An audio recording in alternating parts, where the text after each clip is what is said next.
The night over ancient Egypt is still quiet.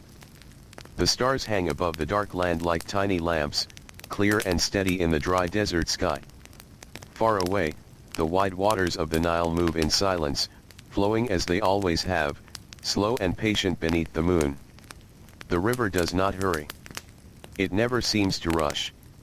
It simply moves forward, carrying cool water through warm land, feeding reeds, farms, animals, and people who depend on it for every part of life. In the darkness, most homes are silent now. Mud brick walls hold the last warmth of the day. Flat roofs rest under moonlight. Thin woven mats lie on packed earth floors. Families sleep close together, shoulder to shoulder, wrapped in linen cloth or simple blankets, sharing warmth in the cool hours before dawn. Some sleep deeply. Others do not. Ancient Egypt is beautiful, but it is not always comfortable. The air may cool at night, but bodies still ache from labor. Hands are rough. Feet are sore from walking on stone and packed dirt. Backs hurt from lifting baskets, kneading dough, hauling water, cutting reeds, shaping clay, carrying grain. Even in sleep, the body remembers work. In one modest home near a busy administrative district, a man lies awake for a few moments before dawn. He is a scribe. Not a noble. Not a priest of great power. Not a famous advisor to a king. Just a working scribe.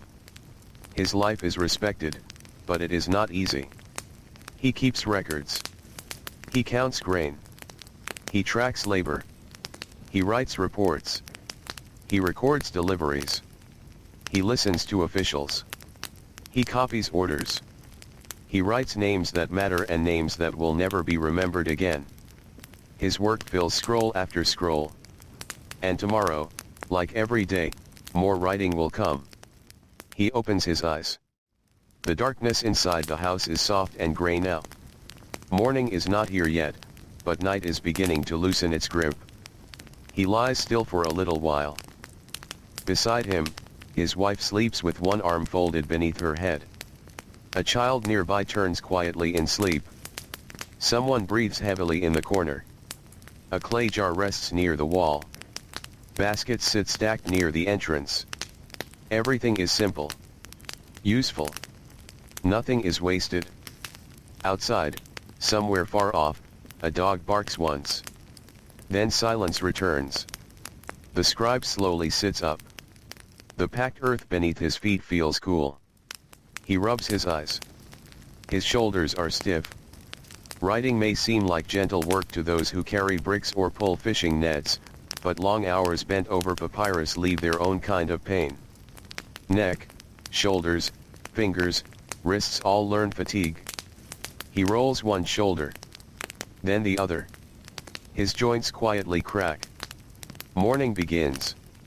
He reaches for his linen garment. The cloth is light, practical, made for heat. He wraps it carefully around himself and adjusts the folds with familiar hands. Every movement is practiced. Nothing hurried. Nothing wasted. Near the doorway, he pours a little water into his hands from a clay jar. The water is cool. He splashes his face. Dust from yesterday loosens and runs down. For a moment, he closes his eyes. Cool water before sunrise is one of the small comforts of life. It does not last long. Soon the heat will return. Soon dust will cling again. Soon sweat will gather at the neck and back. But not yet. For now, morning still belongs to cool air and silence. His wife wakes. Not fully at first. She shifts, opens tired eyes, and slowly rises. No words are needed. They have done this routine thousands of times. She moves toward the small grinding stone. Soon grain is crushed into flour. The sound begins softly. Stone against stone. Slow circles. A steady scrape. Ancient mornings are filled with these sounds. Grinding grain. Stirring coals. Clay jars moving. Sandals dragging. Quiet voices. Coughs. Roosters. Donkeys. The world waking one sound at a time. A small fire is encouraged back to life. Ash glows. Smoke rises. Bread from yesterday remains. Harder now. Drier. Still good enough. Nothing is thrown away easily. Bread is life. Grain is survival. Records of grain will occupy much of the scribe's day. He knows this. He always knows this. Almost every report returns to grain. How much was harvested? How much stored? How much taxed? How much lost? How much delivered? How much owed? Numbers matter because food matters. Without grain, there is hunger. Without records, there is confusion. Without scribes, officials lose control. This is why scribes are valued. Not because writing is beautiful. Because writing creates order. His wife hands him bread. He eats slowly. The bread is dense and rough. Tiny stone particles from grinding often remain inside flour. Teeth wear down over years from this constant grinding grit. Many adults lose teeth early. Pain becomes ordinary. He chews carefully. A little beer is poured into a cup. Egyptian beer is not like modern drink. It is thick, cloudy, nutritious. Daily food more than luxury. He drinks. The child wakes now. Sleepy eyes. Messy hair. Small hands rubbing face. The child leans into warmth near the fire. No one speaks much. Morning does not need many words. Outside, dawn begins to touch the horizon. The sky shifts from black to deep blue. Birds begin. The Nile reflects pale light. Reeds move gently. Fishermen are already awake. Some have been awake for hours. Boats push into shallow water. Nets are checked. Ropes tightened. Wood creaks. River life begins before sunrise.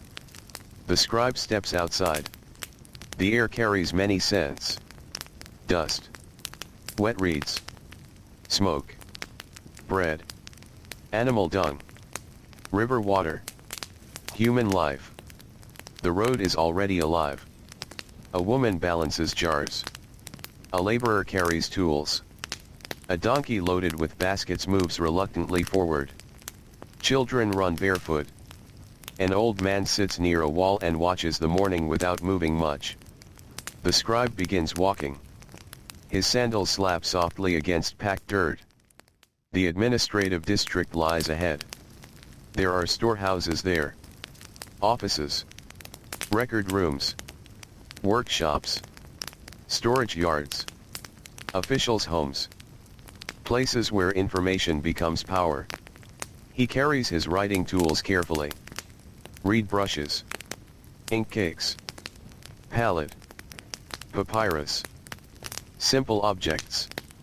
Important objects. The sun rises a little more. Golden light reaches mud walls. Long shadows stretch. Soon shadows will shrink. Soon heat will press down. But morning still feels kind. He walks with others. Some laborers nod respectfully. A scribe occupies a curious place in society. He does not perform crushing physical labor. His hands are stained by ink, not mud. Many fathers dream of sons becoming scribes. Instruction is difficult. Literacy is rare. Writing requires training. Memory. Discipline. Patience. Many children never get such opportunities. Most will labor physically. The scribe knows this. He also knows his life is not soft. It simply hurts in quieter ways. He reaches the storehouse. The building is large. Mud brick walls are thick. Inside, shade offers relief. Sacks of grain line walls. Baskets are stacked high. Workers carry loads in and out. Dust hangs in sunbeams. It smells dry. Heavy. Earthy. A supervisor already waits. He does not smile much. He rarely does. Work begins quickly. The scribe kneels near a low writing surface. He prepares ink. Black first. A little water. Careful mixing. Reed brush tested. Papyrus unrolled. The first report begins. Deliveries from nearby farms. Names. Numbers. Amounts. Dates. The supervisor speaks. The scribe writes. Worker after worker approaches. Grain measured. Tallied. Recorded. Nothing escapes the page if the system works. A farmer arrives. Sun dark skin. Shoulders broad. Hands cracked. He smells of field dust and sweat. He has been awake since deep night. His grain is weighed. The amount is lower than expected. The supervisor frowns. Questions begin. The farmer explains. Flood level changed. One field underperformed. Pests damaged storage. Some grain spoiled. The scribe writes everything. Not emotion. Not worry. Only facts. Measured words. Ordered symbols. Still, he sees the farmer's face. Fatigue. Concern. Tax obligations do not soften because crops fail. Life can become hard quickly. One bad season can linger for years. Another worker enters. Then another. And another. Hours pass.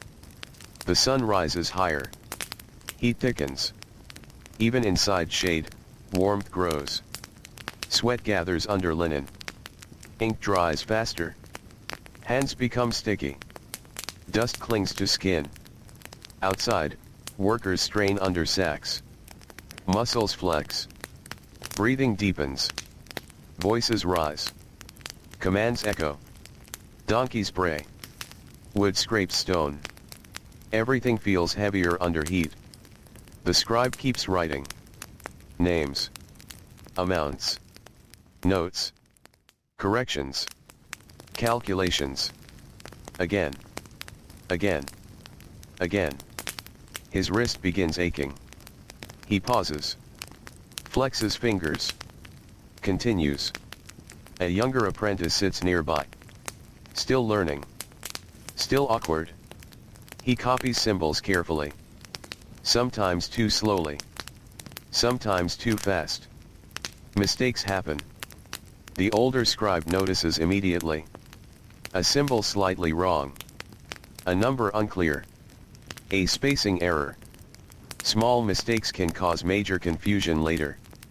He corrects him gently. Not harsh. Just firm. The apprentice nods. Embarrassed. Learning to become a scribe requires long discipline. Beautiful writing matters. Clear records matter more. By mid-morning, the storehouse is loud. Dusty light pours through openings. Air barely moves. Flies appear. They always do. Persistent. Annoying. Landing on skin. On baskets. On walls. Workers wave them away without thinking. A clerk arrives carrying older records. More verification. More comparison. Numbers must match previous totals. The scribe reads earlier entries. Papyrus rustles softly. Ink from months ago still visible. Records create memory stronger than spoken words. Without written records, yesterday begins to blur. Writing resists forgetting. He compares totals. Something is missing.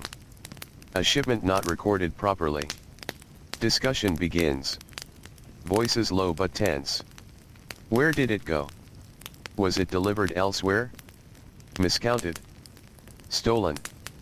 Spoiled. The scribe checks again. Careful. Patient. Finally the answer appears. A copied mark was unclear. Simple mistake. Problem resolved. Relief moves through the room. Even small writing errors carry weight. The sun climbs. Soon it is near its highest point. Heat becomes oppressive. Air feels thick. The mud brick walls help, but only so much. Sweat runs down backs. Shirts cling. Workers slow slightly. No one says much. Energy is preserved. At midday, work pauses. Not completely, but enough to eat. The scribe sits in shade against a wall. His back rests on warm brick. He exhales. His hand throbs slightly. His neck aches. He eats bread. A few onions. Perhaps dried fish. Simple food. Filling enough. Nearby workers eat too. Silence dominates. Exhaustion makes conversation unnecessary. Someone drinks water. Someone massages sore knees. Someone sleeps instantly in shade. Even 10 minutes of rest matters. The scribe watches dust floating in sunlight. Tiny particles drifting. Slow. Weightless. Outside, the Nile continues flowing. Unconcerned. Patient. Eternal. People rise. Work resumes. The afternoon begins. And the longest hours of the day are still ahead. Say part when you want me to continue directly into part 2 with the same slow, immersive style. The afternoon settles over the storehouse like a heavy linen cloth. The brightness outside has become almost white with heat. Sunlight pours across the open yards and reflects from pale stone, making the air shimmer. Dust hangs motionless where footsteps have stirred it. Even the donkeys seem slower now, their heads lowered, ears twitching lazily as flies gather and scatter. Inside the thick mud brick walls, the heat does not disappear. It only softens. The scribe returns to his low writing surface. His legs feel stiff from sitting cross-legged. When he lowers himself again, there is a brief ache in his knees. He shifts until he finds a position that feels bearable. Nothing about long hours of writing is comfortable. The body learns stillness, but it does not always welcome it. He smooths a fresh sheet of papyrus. The fibers catch slightly beneath his fingertips. His reed brush is trimmed again with careful hands. The point matters. Too blunt, and symbols become clumsy. Too sharp, and strokes scratch the papyrus. He tests the ink. Dark enough. Smooth enough. Good. The supervisor calls for the next records. This part of the day often feels slower, but more demanding. Morning brings deliveries. Afternoon brings accounting. Now numbers must align. Now quantities must match what was received, stored, and promised elsewhere. A cart of flax is listed. Bundles counted. Measurements compared. One bundle is missing. Voices begin. Not loud. Not angry. Just tired. Everyone is too exhausted for dramatic argument. A laborer wipes sweat from his forehead and explains that one bundle split during transport. Fibers loosened and had to be tied again. Part of the weight scattered. The scribe writes the explanation. Every small loss becomes ink. Every correction becomes a mark on papyrus. He writes steadily. His brush moves in practiced rhythms. Dip. Stroke. Pause. Lift. Dip again. The repetitive motion becomes almost meditative. Many scribes spend so much time writing that their movements feel automatic, like breathing or walking. Yet concentration never fully relaxes. A wandering thought can create a mistake. A moment of fatigue can change a number. A single missing symbol may trouble many people later. So he remains careful. Always careful.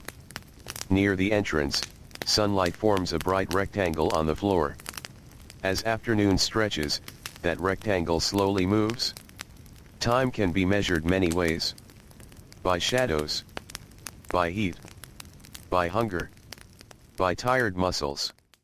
By the growing stiffness in a writing hand. The apprentice beside him continues copying older records. His lips move silently as he reads symbols. He still speaks words in his head while writing. Older scribes no longer need to. Their hands often move faster than speech. The apprentice hesitates. He glances sideways.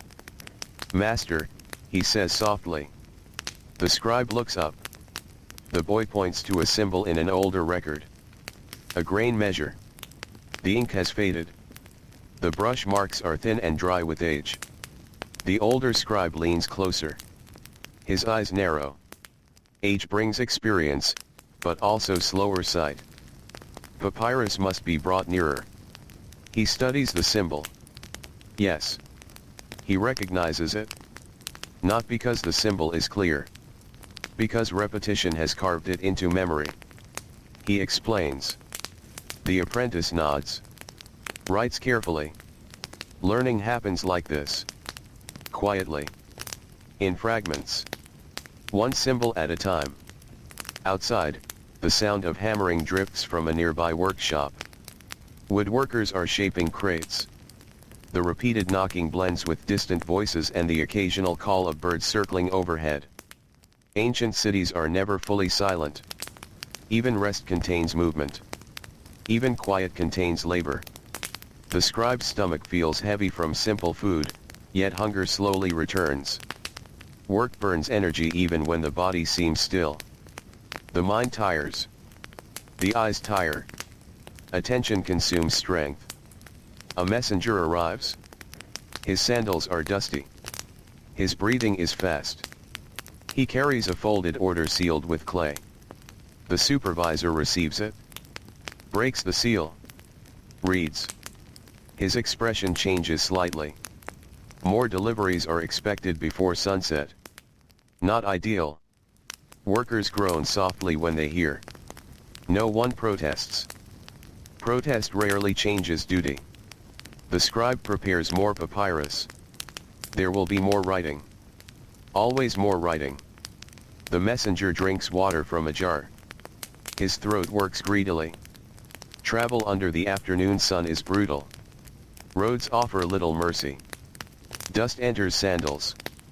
Heat rises from earth. Cloth sticks to skin. Even short distances feel longer. He leaves as quickly as he arrived. The storehouse returns to its rhythm. Writing. Counting. Carrying. Measuring. Repeating.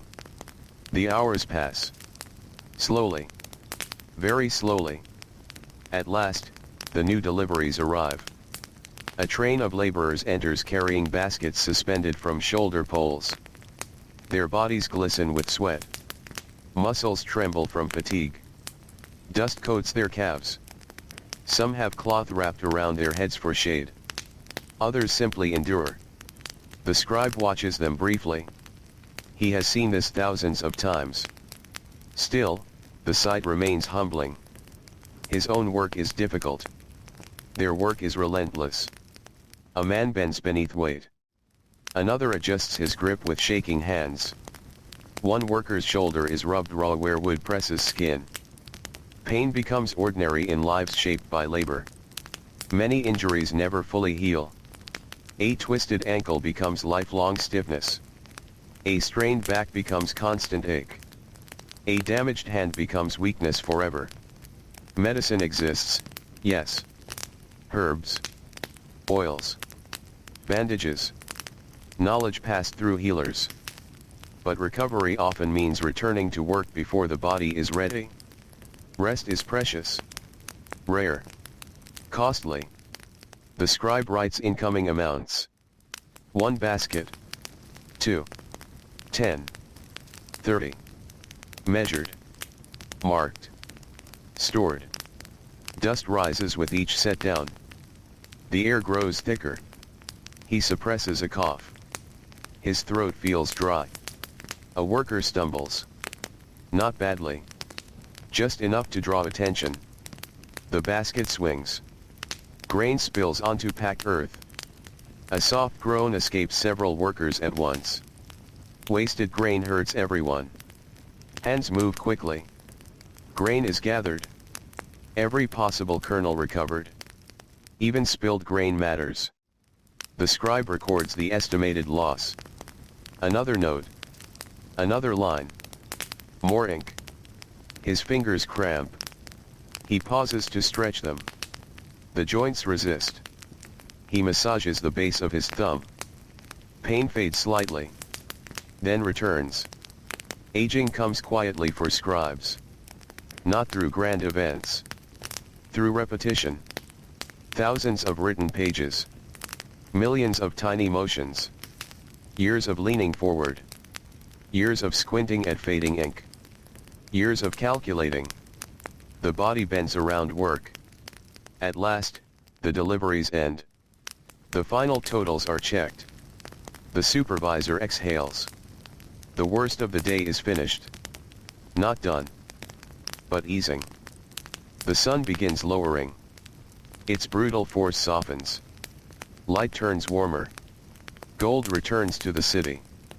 Shadows lengthen again. This change is felt before it is seen. The air loosens. Breathing becomes easier. Workers move with slightly more life. Even exhausted bodies respond to fading heat. The apprentice rolls completed records. Twine secures them. They are labeled and placed with care. Records are precious. Papyrus takes labor to produce. Writing takes skill. Stored knowledge is wealth. The scribe cleans his tools. Reed brushes are rinsed. Palette wiped. Ink protected. Small rituals close the workday. These routines matter. Neglect today creates trouble tomorrow. He stands slowly. His back protests. A sharp stiffness runs from lower spine to shoulder. He places a hand on his back and straightens carefully.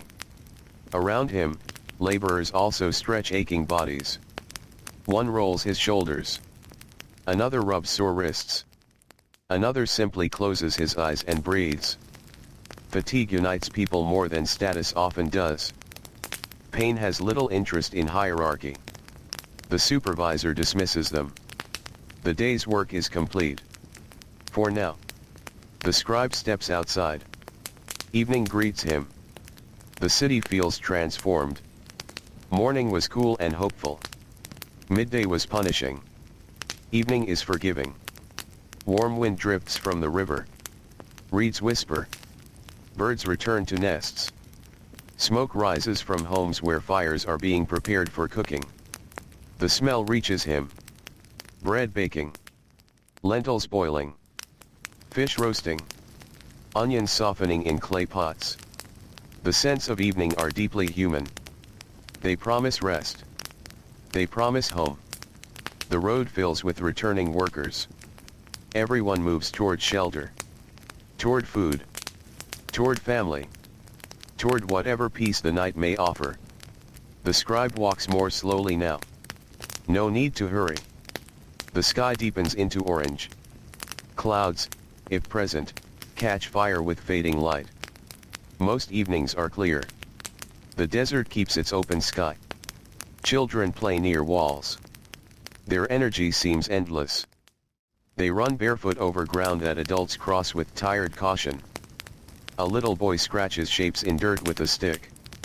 Simple lines. Repeated symbols. The scribe notices. He slows. The child is copying marks from memory. Not true writing. Just imitation. Still. Something about it makes him pause. Literacy begins in observation. A child sees symbols long before understanding them. A parent notices curiosity. A teacher notices patience. A future sometimes begins with simple marks in dust. The boy looks up. Their eyes meet. The child quickly becomes shy and looks down. The scribe continues walking. He says nothing. But the image stays with him. Marks in dust. Writing before writing. At the market road, merchants finish the day. Some still call to late buyers.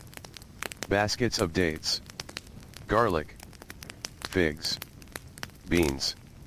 Clay lamps. Woven cloth. Rope. Tools. Life runs on trade as much as labor. Voices drift through warm evening air. Not frantic. Just familiar. Routine. An old woman haggles over onions. A merchant shrugs. A deal is reached. Ancient life contains endless negotiation. Everything has value. Everything costs effort. He passes a bakery. Fresh bread emerges from clay ovens. The smell is rich and warm. For a moment, hunger sharpens. His stomach reminds him that midday food was long ago. He purchases a small loaf. Still warm. Wrapped in cloth. Simple comfort. He continues home. The streets narrow. Mud brick homes crowd close. Walls still radiate stored heat from the day. As darkness deepens, oil lamps begin appearing. Small points of light. Soft golden flickers. Night does not arrive suddenly. It settles. Slowly. Gently. The first stars return. One. Then several. Then many. By the time he reaches home, darkness has nearly fallen. He steps inside. The familiar smell welcomes him. Clay. Smoke. Bread. Warm bodies. Home. His child looks up and smiles. A small smile. Sleepy already. His wife kneels near the cooking fire. She stirs a pot slowly. The firelight dances across mud walls. Shadows shift. Everything feels softer in lamp glow. He sits. Exhales deeply. The weight of the day settles fully now. Sometimes fatigue hides beneath work. Only in stillness does it reveal itself. His wife notices his hand. The fingers move stiffly. She says nothing. She simply reaches for his wrist. Her hands press gently into sore muscles. Slow pressure. Warm fingers. A quiet kindness. He closes his eyes for a moment. Relief. Small. Real. Not all comfort comes from rest. Sometimes comfort comes from being seen. Dinner is simple. Bread. Stew. A few vegetables. Perhaps fish if fortune allowed. They eat quietly. The child talks softly about small things. Birds. A neighbor's donkey. A broken toy. Tiny concerns of a small world. The scribe listens. His exhaustion softens. This too is part of life. Not records. Not numbers. Just ordinary words in firelight. Outside, the city grows quieter. Night spreads. Voices fade. Workshops close. Market noise disappears. Dogs bark less. Only occasional footsteps pass nearby. The Nile continues its endless movement in darkness. Unseen. Unhurried. Steady. After dinner, the lamp burns lower. Oil must be conserved. The child yawns. Heavy-eyed. Sleep comes quickly to young bodies. The scribe stretches his legs. His feet ache. He removes sandals. Dust falls away. His soles are thick from years of walking. Calluses protect but do not remove pain. He leans back against the wall. His wife cleans bowls. Clay touching clay. Soft sounds. Nothing loud. Nothing sharp. Just the gentle music of evening chores. Soon even those sounds fade. The house grows still. Night deepens. The lamp becomes smaller. Its flame dances once. Twice. Then steadies. The scribe looks toward the doorway. Beyond it lies darkness and stars. Tomorrow will come. Before sunrise. As always. More writing. More counting. More names. More grain. More ink. More dust. The same routines. And yet never exactly the same. Each day carries small differences. A missing shipment. A careless mark. A child drawing symbols in dust. A warm loaf bought at sunset. Tiny moments become the threads of life. Most lives are not shaped by grand events. They are shaped by repeated days, repeated meals, repeated labor, repeated kindness. Slowly, he lies down. The woven mat welcomes tired muscles. Not soft, but familiar. Sometimes familiarity comforts more than softness. His wife lies beside him. The child sleeps nearby already. The lamp is extinguished. Darkness returns. Cooler air slips through the doorway. Night embraces the house. Outside, somewhere in the distance, river water moves softly against reeds. The sound is almost too quiet to hear. His eyes grow heavy. His hand still aches faintly from writing. His shoulders still carry the memory of the day. But sleep approaches. Slowly. Gently. And before dawn comes again, the scribe drifts into the deep stillness of ancient night. The night passes quietly. In the deep hours before dawn, ancient Egypt feels like another world entirely. The heat that ruled the day has faded into softness.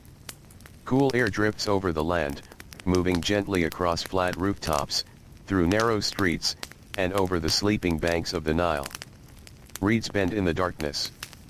Palm leaves whisper to one another. Somewhere far beyond the clustered homes and storehouses, desert sand rests beneath starlight, silent and endless. Most people are asleep. The city breathes slowly now. Mud brick homes hold families close together in darkness. Oil lamps have long gone out. Cooking fires are cold. Clay jars stand untouched near walls. Baskets sit where they were left. Sandals wait by doorways. Even the dogs are quiet. Only a few sounds remain. A distant cough. A shifting body on woven matting. A donkey stamping once in its sleep. The faint murmur of water. The Nile never truly sleeps. It moves through every hour, carrying life northward beneath moonlight and stars. Long before scribes, kings, temples, or cities, the river flowed here. It fed the reeds. It softened the soil. It shaped the land into something people could survive upon. And tomorrow, as always, the river will continue. Inside the scribe's home, darkness remains thick. He sleeps deeply at first. Fatigue makes sleep heavy. Long days create powerful silence inside the body. But even deep sleep does not erase discomfort entirely. In the final hours before dawn, he shifts. His shoulder aches from yesterday's writing posture. His wrist feels stiff. One leg tingles from lying too long in one position. He wakes gradually. Not all at once. Sleep loosens slowly. He lies still. Eyes closed. Listening. The quiet before morning has its own character. It feels suspended. The world has not yet awakened, but it is preparing to. Somewhere nearby, a rooster breaks the silence. One call. Then another. A pause. Then more. Morning approaches. The scribe opens his eyes. Darkness has softened into gray. The familiar outline of the room appears. Walls. Baskets. Clay jars. Sleeping forms. He exhales through his nose. Another day. Another long day. For a moment he does not move. This small pause matters. The brief space between sleep and labor. The body understands what lies ahead even before the mind fully forms it. Work. Heat. Dust. Writing. Numbers. Fatigue. Routine. And yet there is no resistance in him. Only acceptance. This is life. This is what tomorrow has always looked like. He slowly sits upright. The mat creaks softly beneath shifting weight. His joints protest. He rotates one wrist. The stiffness eases a little. Nearby, his wife stirs. She wakes quickly now. Years of routine have trained her body to rise early. There is work waiting for everyone. Always. The house begins to wake. Quietly. No hurried movements. No wasted energy. He reaches for the clay water jar. There is only enough for careful use. Water must always be respected. He pours a little into his hands. Cool. Smooth. Refreshing. He washes his face. Sleep falls away. Outside, dawn is still gathering beyond the horizon. His wife begins grinding grain. Stone against stone. The sound returns. Slow circles. Steady pressure. A rhythm older than memory. Every morning across Egypt, this same sound rises from countless homes. Grain becoming flour. Labor becoming food. Survival becoming routine. Grinding grain is hard work. Arms tire. Shoulders burn. Hands numb. The movement repeats endlessly. Many women spend years doing this daily. Muscles form around necessity. The scribe watches briefly. He knows the labor well. Different from his own. No less exhausting. The child remains asleep. Still curled in warmth. Small chest rising and falling. Children sleep deeply when young. Their energy returns quickly. Adults recover more slowly. Bread from yesterday is softened with water. A small meal is prepared. Simple. Enough to begin the day. He eats in silence. Chewing slowly. The coarse texture reminds him again of the grinding stone's tiny fragments embedded in flour. His teeth feel worn. One tooth at the back aches sometimes when biting hard crust. He avoids that side. Pain management often means adaptation. People learn what to avoid. Which motions hurt. Which foods irritate. Which postures cause pain. Life continues around discomfort. The first sunlight finally touches the horizon. Blue deepens into pale gold. Birdsong increases. The city wakes. Smoke begins rising from homes. Doors open. Voices emerge. A donkey brays loudly. The sound feels almost rude after the gentle quiet of dawn. The scribe dresses. Fresh linen, though not truly fresh. Cloth is valuable. Everything is used carefully. He wraps it with practiced movements. His writing tools are checked. Palette. Reed brushes. Papyrus. All present. All ready. Before leaving, he steps briefly outside. Morning air touches his face. Cool. Gentle. A rare kindness. He appreciates it without thinking. This coolness will not last. The sun will claim the sky soon enough. The road outside fills gradually. Workers emerge one by one. A fisherman carries net bundles toward the river. A baker's assistant moves quickly with baskets. A woman balances water jars with impressive steadiness. An old laborer walks stiffly, favoring one leg. The scribe begins his walk. Sandals press into packed earth. Dust rises lightly around each step. Morning light stretches shadows long across walls. The city feels softer in these early moments. Even noise feels gentle. He passes homes with open doorways. Inside, daily routines already unfold. A mother braids a child's hair. An old man coughs into cloth. A young worker ties sandals while eating bread. Every home contains labor. Even before official work begins. No one truly wakes into leisure. Most wake directly into duty. As he nears the river path, he slows slightly. He likes this part of the walk. The Nile appears beside him. Wide. Quiet. Reflecting early light like polished metal. Boats glide across shallow water. Fishermen cast nets. Reeds sway. Birds stand motionless near shore, patient hunters waiting for movement below the surface. The river smells alive. Wet earth. plants. Mud. Freshness rare in dry land. Farmers are already in fields near irrigation channels. Bent backs. Bare legs in wet soil. Hands working quickly before heat rises.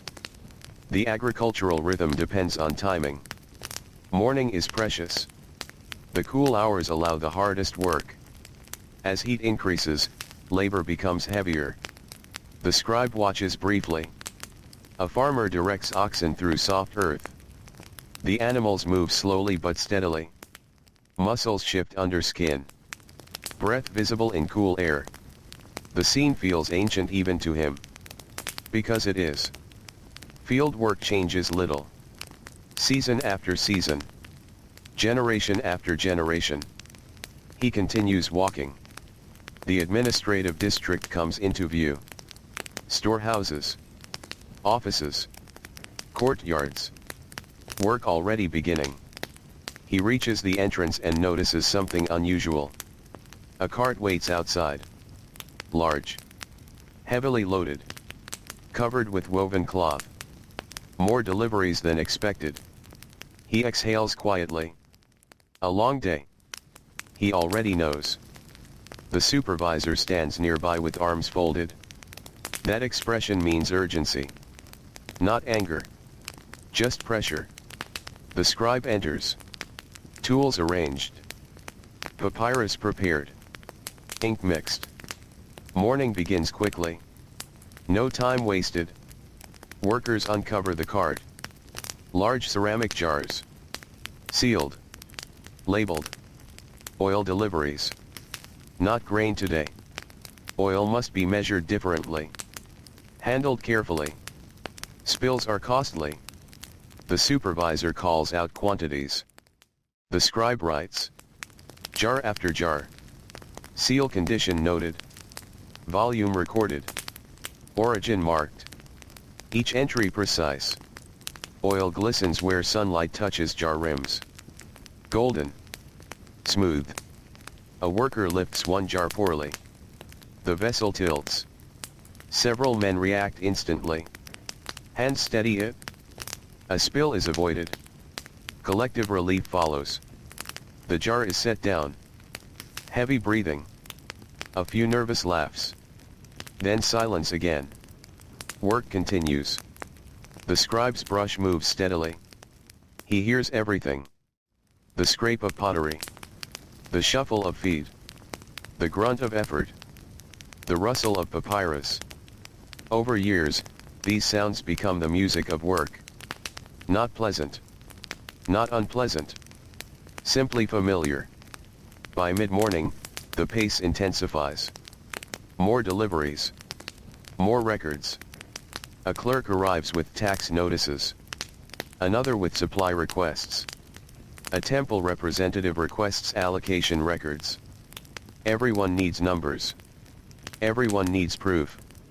The scribe becomes a bridge between physical goods and official memory. Without records, movement becomes chaos. With records, power flows. He writes faster now. Efficiency matters. But speed risks error. He forces himself to slow slightly. Better careful than fast. Always. The apprentice arrives late. Breathing hard. Sweat already on his forehead. The supervisor notices. His face hardens. No shouting. That would waste energy. Just a cold stare. The apprentice lowers his head. Shame can be quieter than punishment. He kneels quickly beside the scribe. Begins work. Hands slightly trembling. The older scribe says nothing. No lecture needed. The boy already understands. Morning advances. Heat begins its climb again. Cool air retreats. Sunlight brightens. Dust thickens. Sweat returns. The scribe feels dampness gathering at his neck. A bead of sweat slides slowly down his back. He ignores it. A merchant enters carrying complaint records. A shipment arrived short. He insists there was theft during transport. The supervisor questions him. The merchant speaks carefully. Words matter when money is involved. The scribe records statements. Neutral. Exact. No judgment. Just record. He has learned something over years. People remember events poorly when emotions rise. Writing does not feel anger. Writing does not panic.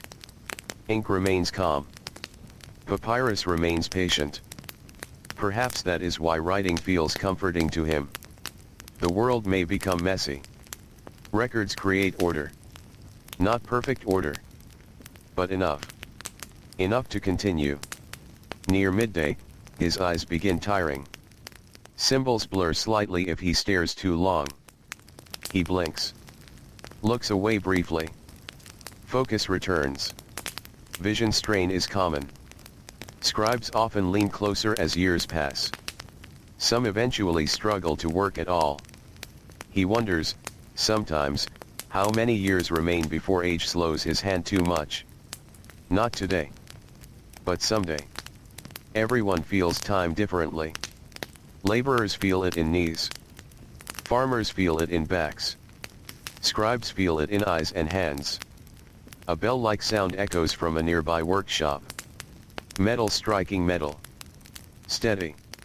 Rhythmic. Bronze tools being shaped. Craftsmen labor under their own disciplines. Each profession leaves its signature on the body. Hands tell stories.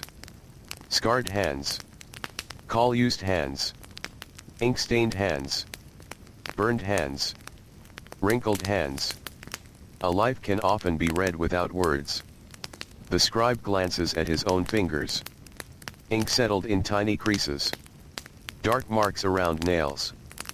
Permanent stains from years of work. These are his trademarks.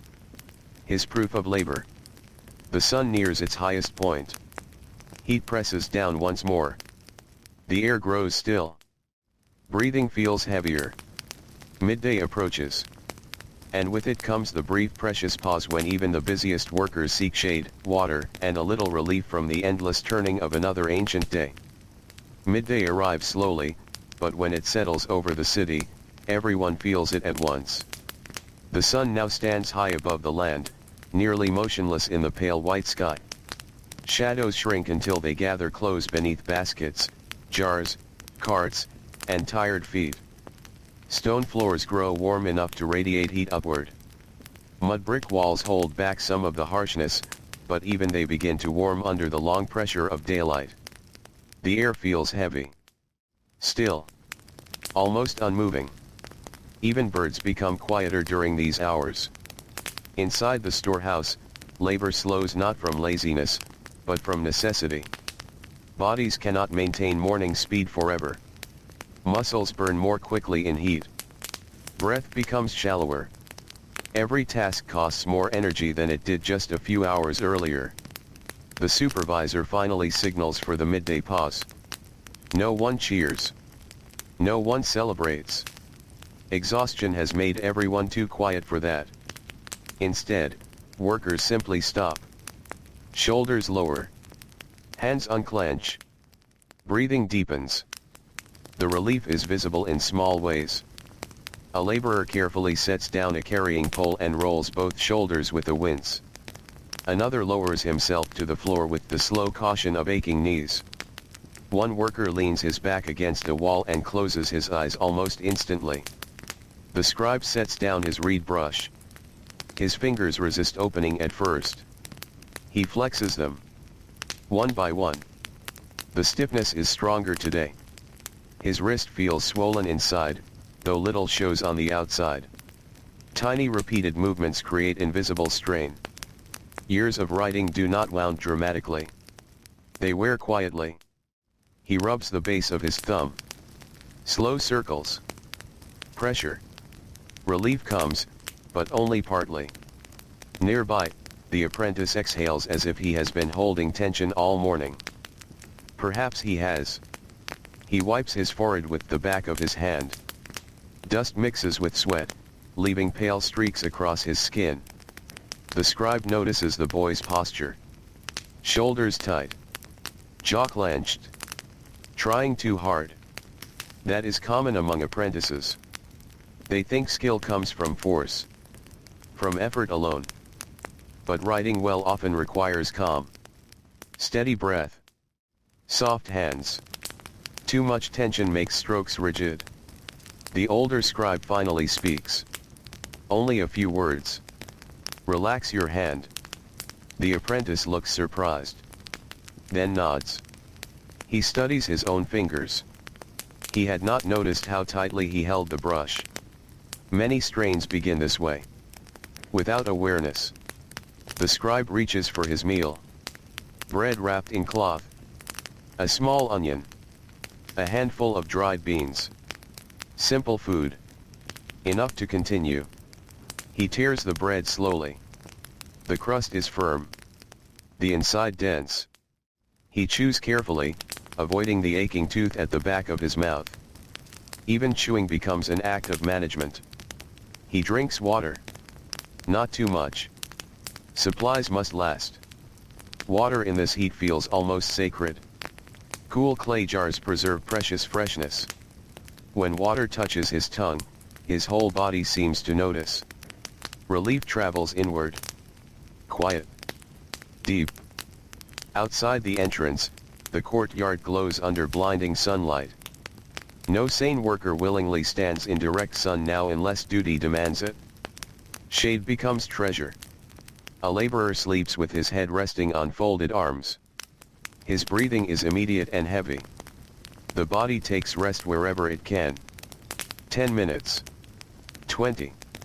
Even small sleep matters. The scribe watches dust moving in a beam of sunlight. Tiny particles drift and spin.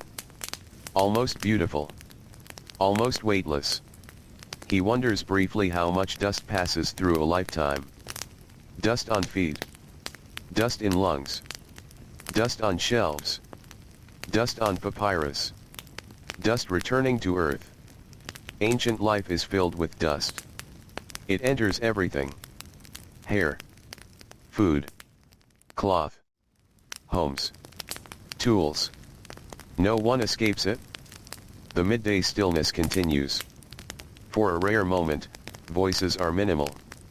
Just breathing. Soft chewing. An occasional cough. The distant call of someone outside. Then even those sounds fade. The scribe closes his eyes. Not sleeping. Just resting them. Darkness behind the eyelids feels soothing.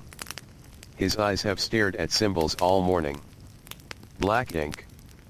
Pale papyrus. Lines. Curves. Marks. Numbers. Repeated endlessly. Resting the eyes is its own medicine. Behind closed eyes, he still sees faint symbols. Ghost marks. After images. The mind continues working even in pause. A breeze finally slips through an opening in the wall. Tiny. Brief. Yet every person notices. Several workers lift their faces slightly. Cool moving air. A rare gift. Then it passes. Gone again. Stillness returns. The break ends sooner than anyone wants. It always does. The supervisor rises. That alone signals enough. People begin moving. Slowly at first. Then with practiced acceptance. The afternoon resumes. The scribe opens new papyrus. Afternoon records often feel heavier than morning ones. Not because there is more work. Because fatigue is deeper. Attention becomes harder. Mistakes become more likely. He knows this. So he becomes extra careful. A shipment of linen arrives. Bundles stacked and tied. Fibers woven by countless hands. Flax harvested.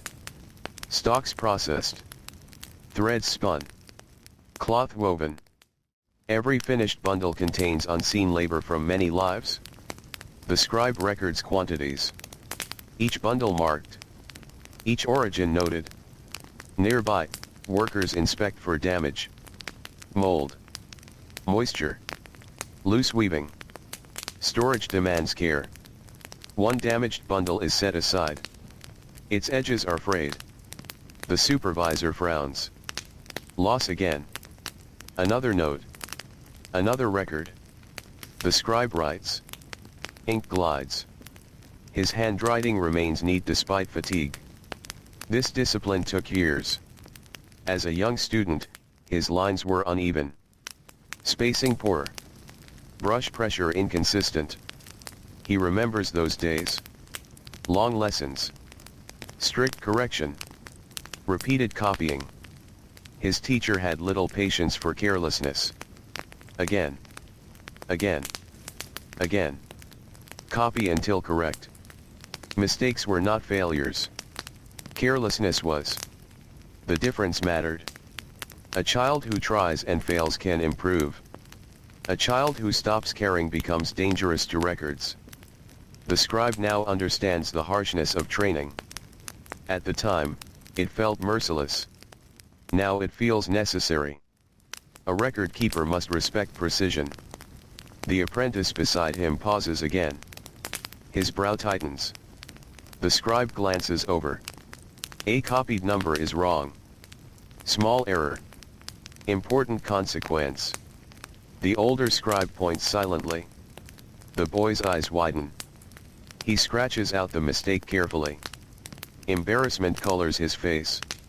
The scribe speaks softly. Better to catch it now. The apprentice nods. Relief replaces shame. Learning continues. Quietly. Patiently. Afternoon stretches. The sunlight rectangle on the floor shifts again. Longer now. Softer. The day slowly turns. Outside, workshop sounds continue. Hammering. Sawing. Pottery turning. Egypt runs on labor layered upon labor. Potters shape vessels for grain. Farmers grow grain for workers.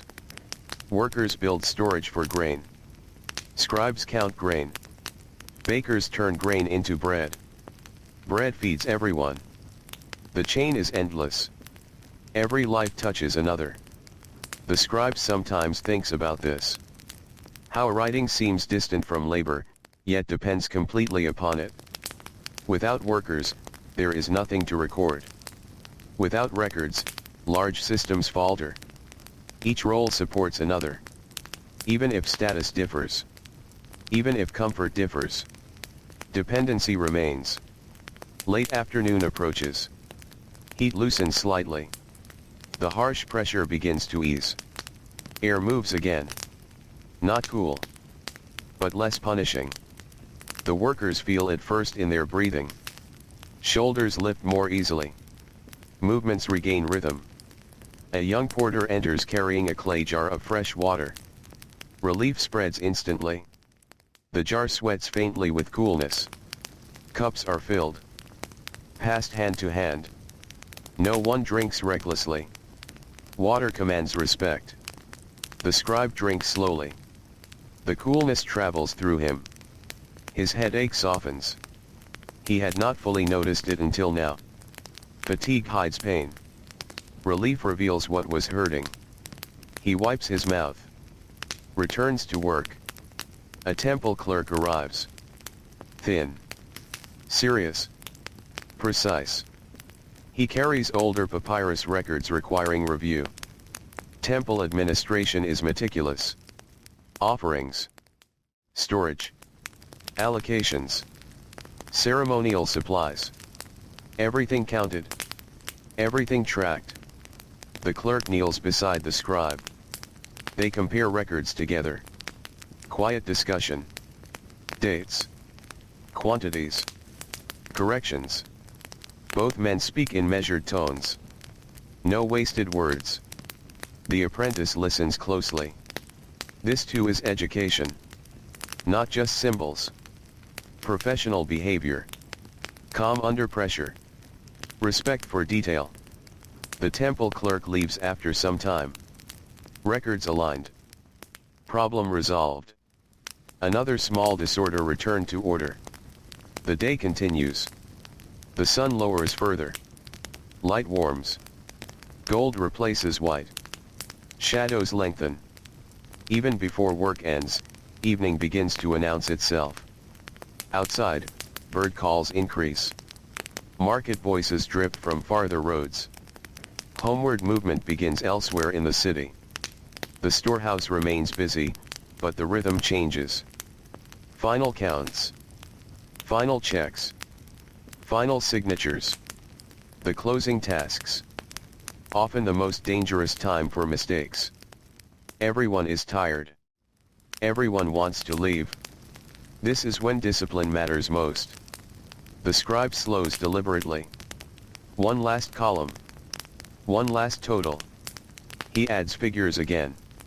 Checks. Rechecks. Correct. Good. He rolls completed papyrus carefully.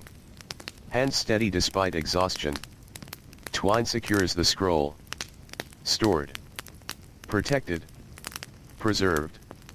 Today's labor becomes tomorrow's memory. That is the quiet power of writing. Work that ends physically can still remain through records. Grain eaten disappears. Oil burned disappears. Bread consumed disappears. Words endure longer. At last, the supervisor gives the signal. The day is done. A subtle release moves through the room. Not celebration. Just deep collective relief. Bodies unwind. Shoulders drop. Faces soften. Workers begin cleaning. Tools returned. Surfaces cleared. Dust swept. Order restored for morning. The scribe cleans his palette. Washes the brush tips. Checks remaining papyrus. Routine closure. Familiar. Comforting. Predictable. After long hours of constant thought, simple repetitive motions feel soothing. He rises. Slowly. His knees crack. His lower back complains sharply. He places both hands on his hips and stretches. Pain flares. Then eases. Around him, laborers also stretch sore bodies. One groans quietly. Another laughs tiredly at the sound. Small shared fatigue creates quiet bonds. They survived another day. That matters. The scribe steps outside. Evening air greets him. Warm. Moving. Alive. The city feels different now. Softer. Kinder. The harsh edge of day has dulled. Sunlight turns amber across walls and roads. Dust glows golden in the air. The Nile catches fire with reflected light. Boats drift home. Birds cross the sky in dark shapes. He begins walking home once more. Each step feels heavy. But each step also carries him toward rest. Toward food. Toward family. Toward night. And tonight, as he walks beneath the softening sky, something unexpected waits for him on the road ahead. He walks slowly along the evening road, letting his body settle into the familiar rhythm of returning home. The city around him moves in the gentle disorder of twilight. Workers stream from workshops and storehouses. Farmers return from fields with tools resting across tired shoulders. Merchants begin packing away the day's unsold goods. The air feels warmer than dawn but far kinder than midday. Dust rises beneath countless feet. It hangs in golden light like soft smoke. The scribe adjusts the strap holding his writing tools. His shoulder aches where the strap has pressed all day. He rolls the joint once. A small crack. A little relief. The road curves near a row of modest homes where children often play before night fully arrives. Their energy seems untouched by the day's heat. Bare feet strike packed earth. Small voices rise and fall. A thrown reed ball bounces between laughing hands. He would usually pass without slowing. Tonight, he stops. Near the side of the road sits an old man. The scribe recognizes him. Not a close friend. Not family. But familiar. Ancient cities are filled with such familiar strangers' faces seen for years, names sometimes known, sometimes forgotten, yet woven into daily life all the same. The old man was once a potter. The scribe remembers his strong hands from years ago. Thick wrists. Broad shoulders. Arms shaped by clay and turning wheels. Now age has changed him. His back bends more. His cheeks have hollowed. His movements are careful. Slow. Measured. Time has taken strength in small pieces. The old potter sits on a low stool outside his home, breathing through slightly parted lips. A clay bowl rests beside him. Unfinished. His hands lie in his lap. Still. The stillness feels unusual. Potters rarely leave clay untouched. The scribe slows. Then stops fully. The old man notices. Their eyes meet. For a moment neither speaks. Then the potter gives a faint nod. The scribe returns it. "How is your evening?" the scribe asks. His voice is quiet from long hours of little speaking. The potter takes time before answering. His breathing remains slow. "Tired," he says at last. A simple word. Heavy with meaning. The scribe understands immediately. Tired can mean many things. Sore muscles. Weak lungs. Heavy thoughts. Poor sleep. Old pain returning. Fatigue becomes more complicated with age. The scribe glances toward the unfinished bowl. No work tonight. The old potter looks at his hands. He turns one palm upward. The fingers tremble slightly. Hands shake. The words are calm. No bitterness. Just truth. The scribe looks carefully now. Yes. A subtle tremor. Small. But enough. Enough to ruin fine shaping. Enough to collapse thin clay walls. Enough to change everything. The potter notices the scribe understanding. For a while, they sit in silence. The evening wind moves through the narrow road. A child laughs nearby. Someone calls for supper from inside a house. Smoke rises from cooking fires. Life continues. The old potter speaks again. "I used to shape 10 bowls before sunset." His voice remains soft. Now one bowl feels heavy. The scribe says nothing. Sometimes silence is better than comfort words. The potter exhales. "When hands forget," he says slowly, "the heart notices." That sentence stays between them. Simple. Quiet. Painful in a calm way. The scribe glances at his own hand. Ink remains in the creases. Wrists sore. Fingers stiff. For the first time today, the ache feels different. More meaningful. He imagines his own hand years from now. What happens when a scribe's hand can no longer hold a brush steadily? What happens when eyes cannot read faded ink? What happens when symbols blur? The future arrives slowly. Then suddenly, the old potter notices the thought crossing his face. He gives a small smile. Do not borrow old age before it arrives. The scribe almost smiles. Wise words. Difficult words. He nods. The potter lifts the unfinished bowl. His hands tremble again. But carefully. Very carefully. He sets it onto the ground. "Tomorrow," he says. Not giving up. Not finished. Just slower. The scribe rises. His knees protest. He inclines his head respectfully. "Rest well." The potter nods. "You too, writer." Writer. Not scribe. Not official. Writer. Something about the word feels warmer. More human. Less tied to duty. The scribe continues walking. But his thoughts remain with the potter. Hands forgetting. The phrase lingers. The city continues around him. Yet something inside has become quieter. He notices hands now. Everywhere. A baker lifting loaves. Scarred fingers. A fisherman repairing net knots. Rough fingertips. A mother braiding hair. Gentle hands. A mason brushing dust from stone. Cracked knuckles. Hands tell time. Hands reveal labor. Hands remember. His own fingers flex around empty air. They still obey. Still precise. Still steady enough.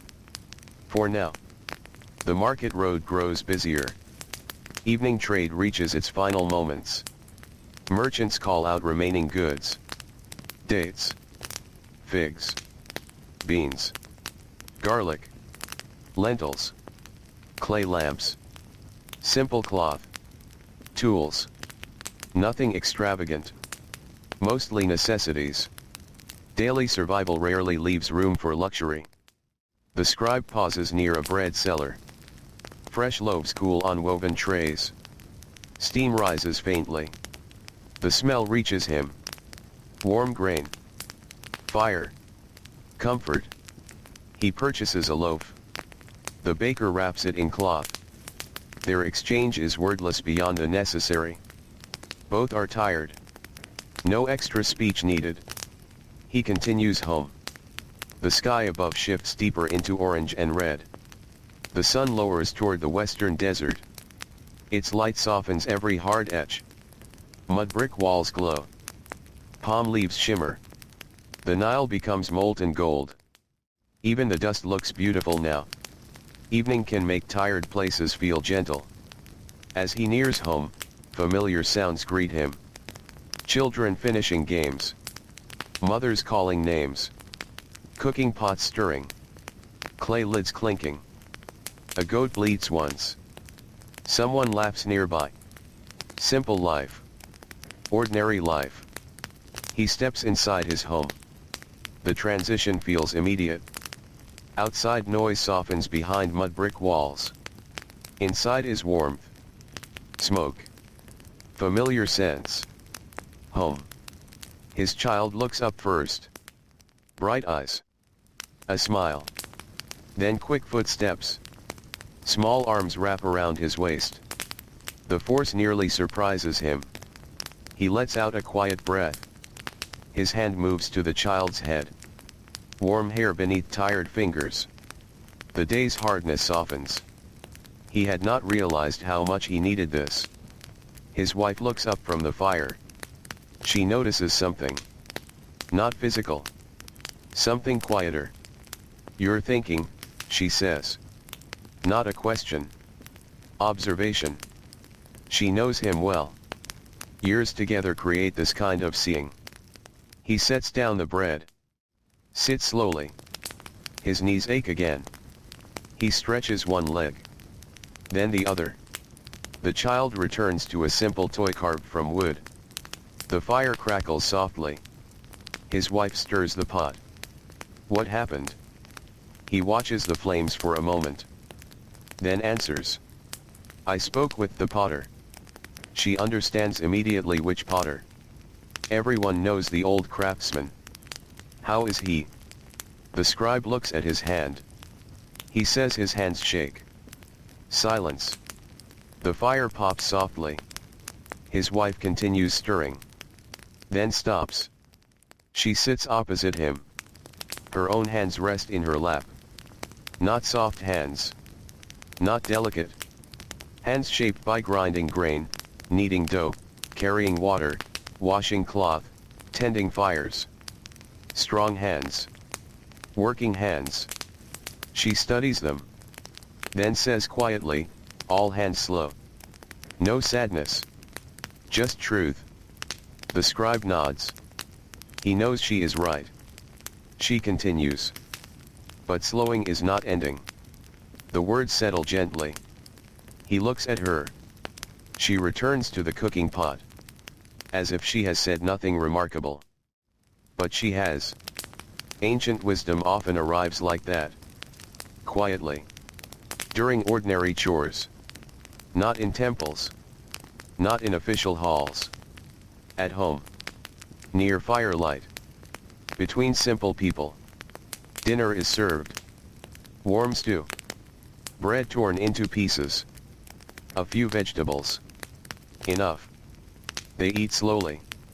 The child speaks about the day. A bird seen near the river. A game played. A friend who fell in the dirt and cried. Tiny events. Huge to a child. The scribe listens carefully. These stories require no records. No ink. No papyrus. Yet they matter. Perhaps more than many official documents. The fire burns lower. Night deepens outside. Voices fade beyond the walls. One by one, homes settle into evening quiet. The child yawns. Long. Slow. Eyes heavy now. Soon sleep will come. The scribe leans back. His body feels heavier than usual tonight. Not only from labor. From thought. From awareness. The old potter's trembling hands return to his mind. He lifts his own right hand into firelight. Studies it. The fingers. The joints. The nails. Ink stains. Tiny scars. Call use spots where brush and tools rest. This hand feeds his family. This hand stores memory. This hand creates order from confusion. One day, perhaps, it will tremble too. One day it may slow. One day the brush may feel heavy. He turns the hand. Palm upward. Lines crossing skin. Age has already begun, he realizes. Not suddenly. Quietly. Tiny stiffness each morning. Longer recovery after work. More careful stretching.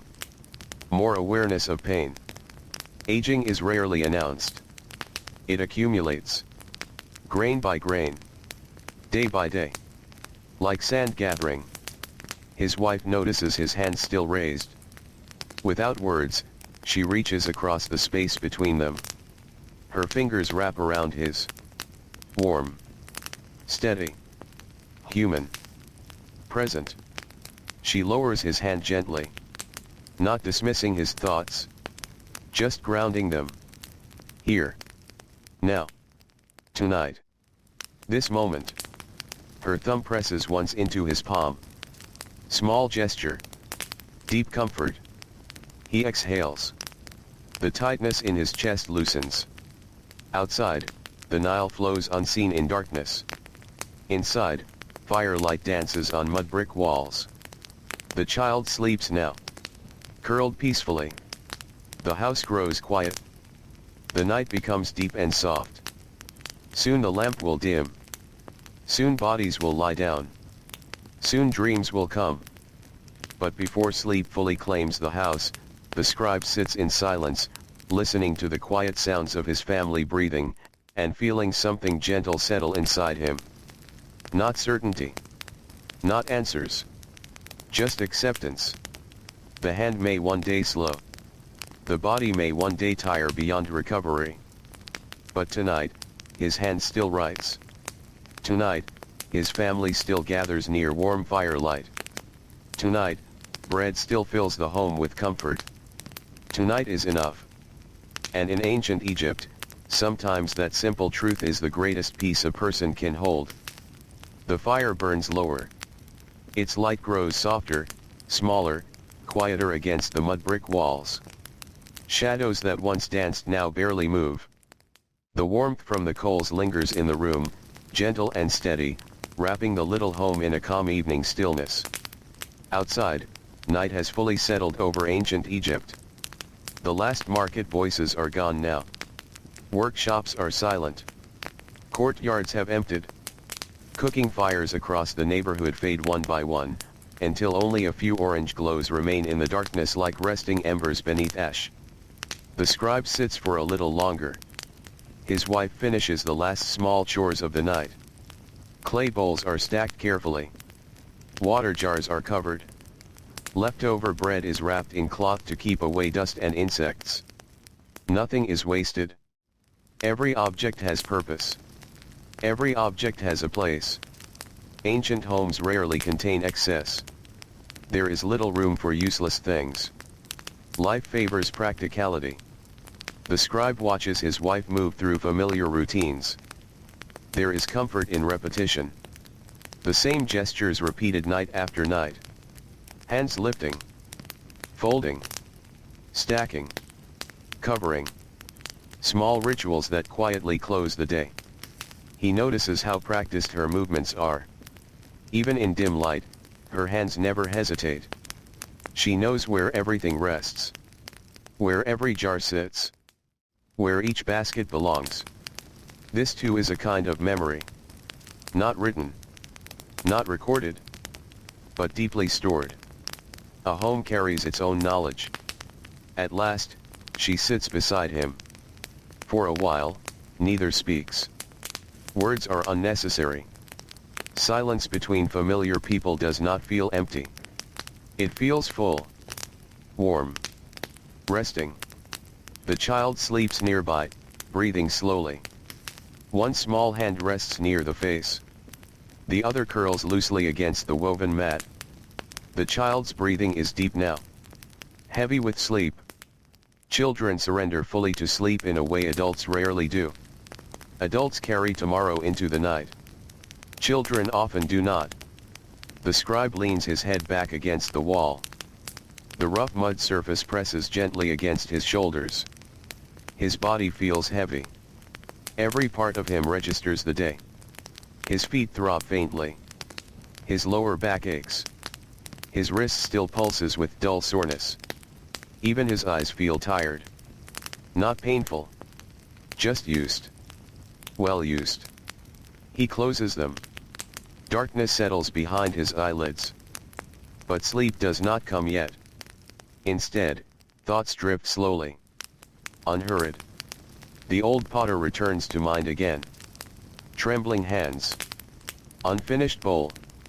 Tomorrow, he had said. Not surrender. Just delay. There was strength in that. Quiet strength. The scribe understands something now. Work is not only labor. Work becomes identity. A potter shapes clay. A fisherman reads water. A farmer knows soil. A baker understands heat. A scribe trusts symbols.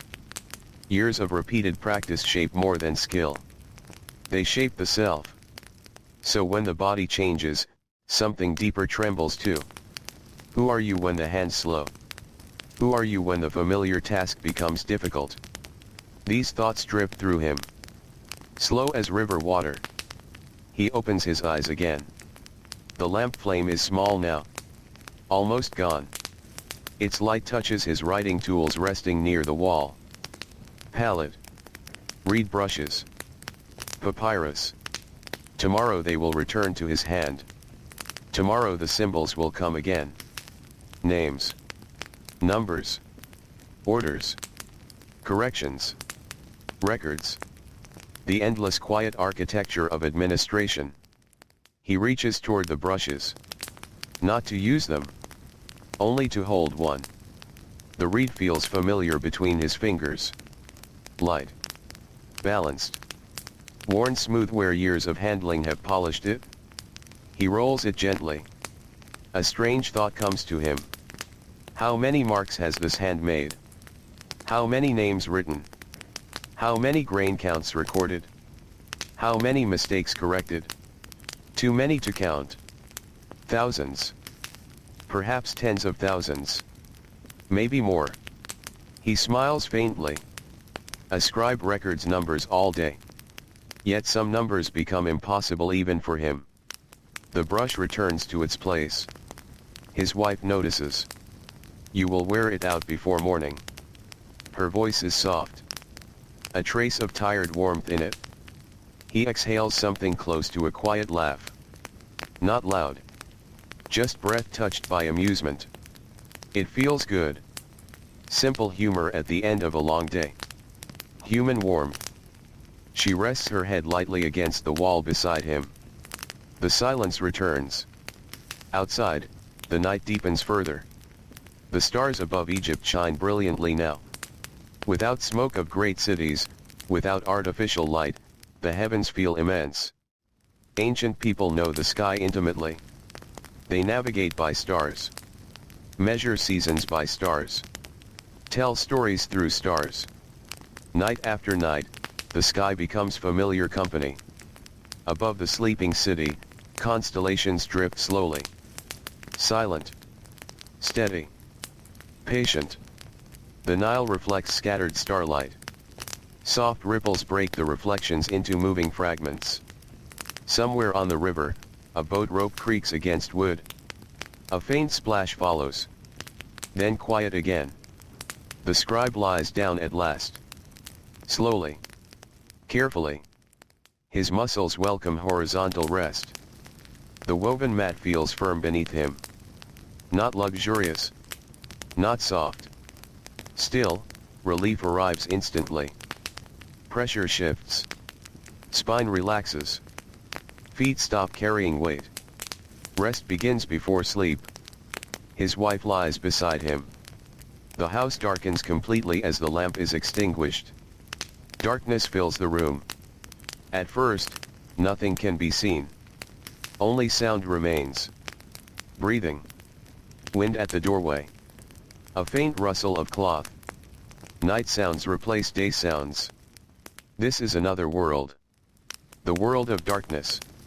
Of cooling earth. Of bodies recovering. Of dreams beginning. His eyes adjust slightly. Shapes return in soft outlines. The doorway. The jars. The sleeping child. He listens. The city is never entirely silent. Some sounds always remain. A dog barking far away. Footsteps of a late traveler. A distant murmur. A baby crying in another home. Then quiet again. Sleep approaches slowly. But tonight something interrupts it. A voice. Small. Sleepy. Father.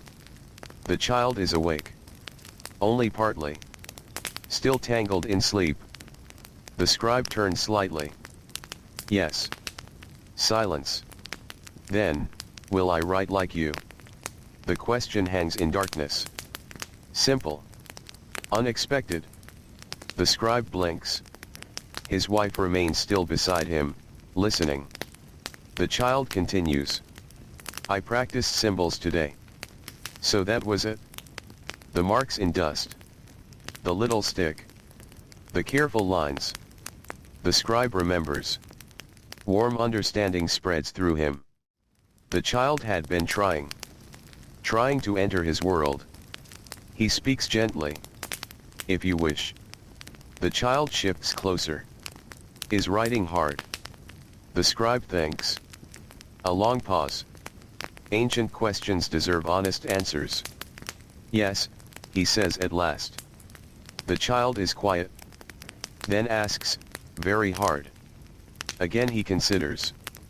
How to explain years of discipline to a small mind. How to explain beauty and burden together. He answers slowly. At first, your hand hurts. The child listens. Your fingers feel clumsy. A pause. You make mistakes. Another pause. You become frustrated. The child whispers. Then why do it? The scribe stares into darkness. A deep question. He did not expect philosophy before sleep. Yet children often ask what adults stop asking. Why? Why this work? Why effort? Why difficulty? He answers honestly. Because one day your hand stops fighting. The child says nothing. He continues. One day the brush feels natural. His voice remains calm. One day symbols stop looking strange. Another breath. One day, writing becomes thought. Silence. The child breathes softly. Listening. The scribe continues. And then you can place memory outside yourself. The words surprise even him. He has never said this aloud. But it feels true. Memory outside yourself. That is writing. To preserve what the mind cannot carry forever. The child asks one final question. Is that why you write? The scribe looks into darkness. The old potter returns once more to mind. Hands shaking. Bodies changing. Time moving. At last he answers. Yes. A soft breath from the child. Then. So forgetting doesn't win. The room becomes very still. Even the night feels like it is listening. The scribe feels something tighten gently in his chest. Such a small voice. Such a large question. For a long time, he says nothing. Then finally, sometimes forgetting still comes. The child shifts. But writing helps. A pause. It helps us remember longer. Silence follows. Deep silence. The child says nothing more. Breathing slows. Sleep returns. The question dissolves into night. The scribe remains awake. Not troubled. Just thoughtful. Forgetting. Remembering. Ink against time. He understands now why the day felt different. Why the potter unsettled him. It was not only fear of aging. It was fear of vanishing. Of skill fading. Of memory disappearing. Yet perhaps no life fully disappears. A potter leaves bowls. A builder leaves walls. A farmer leaves harvest. A parent leaves teachings. A scribe leaves words. Traces remain. Sometimes in clay. Sometimes in grain. Sometimes in children. Beside him, his wife's breathing deepens. She sleeps now. The child sleeps. The house sleeps. At last, his own thoughts loosen. Heavy eyelids sink. Breathing slows. Outside, the Nile continues its endless quiet journey through darkness. The river remembers nothing. Yet it carries everything. And as the cool night air moves softly through the doorway, the scribe drifts toward sleep, while somewhere far beyond his small home, dawn waits patiently for another ancient morning to begin. The final hours of night pass in deep stillness. Above ancient Egypt, the stars continue their slow silent journey across the sky. Their light falls over temples, storehouses, fishing boats, reed beds, sleeping animals, and the endless ribbon of the Nile. The world feels suspended between darkness and dawn, balanced in a quiet space where nothing demands effort. Inside the scribe's home, sleep has settled heavily over every body. The child dreams. The wife sleeps with one arm folded beneath her head. The scribe lies still, breathing slowly. At some point during the night, the air becomes cooler. The warmth stored in mud brick walls begins to fade. Night gives back the heat it borrowed from the sun. This coolness reaches the skin gently, softening the aches left by the day. For tired muscles, cool night air feels like medicine. The scribe sleeps more deeply now. Thoughts about the potter, memory, writing, and aging have drifted away into dreamless rest. There is no counting here.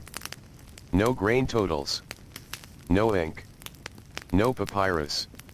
Only sleep. But sleep never lasts forever. Eventually, morning begins its quiet approach.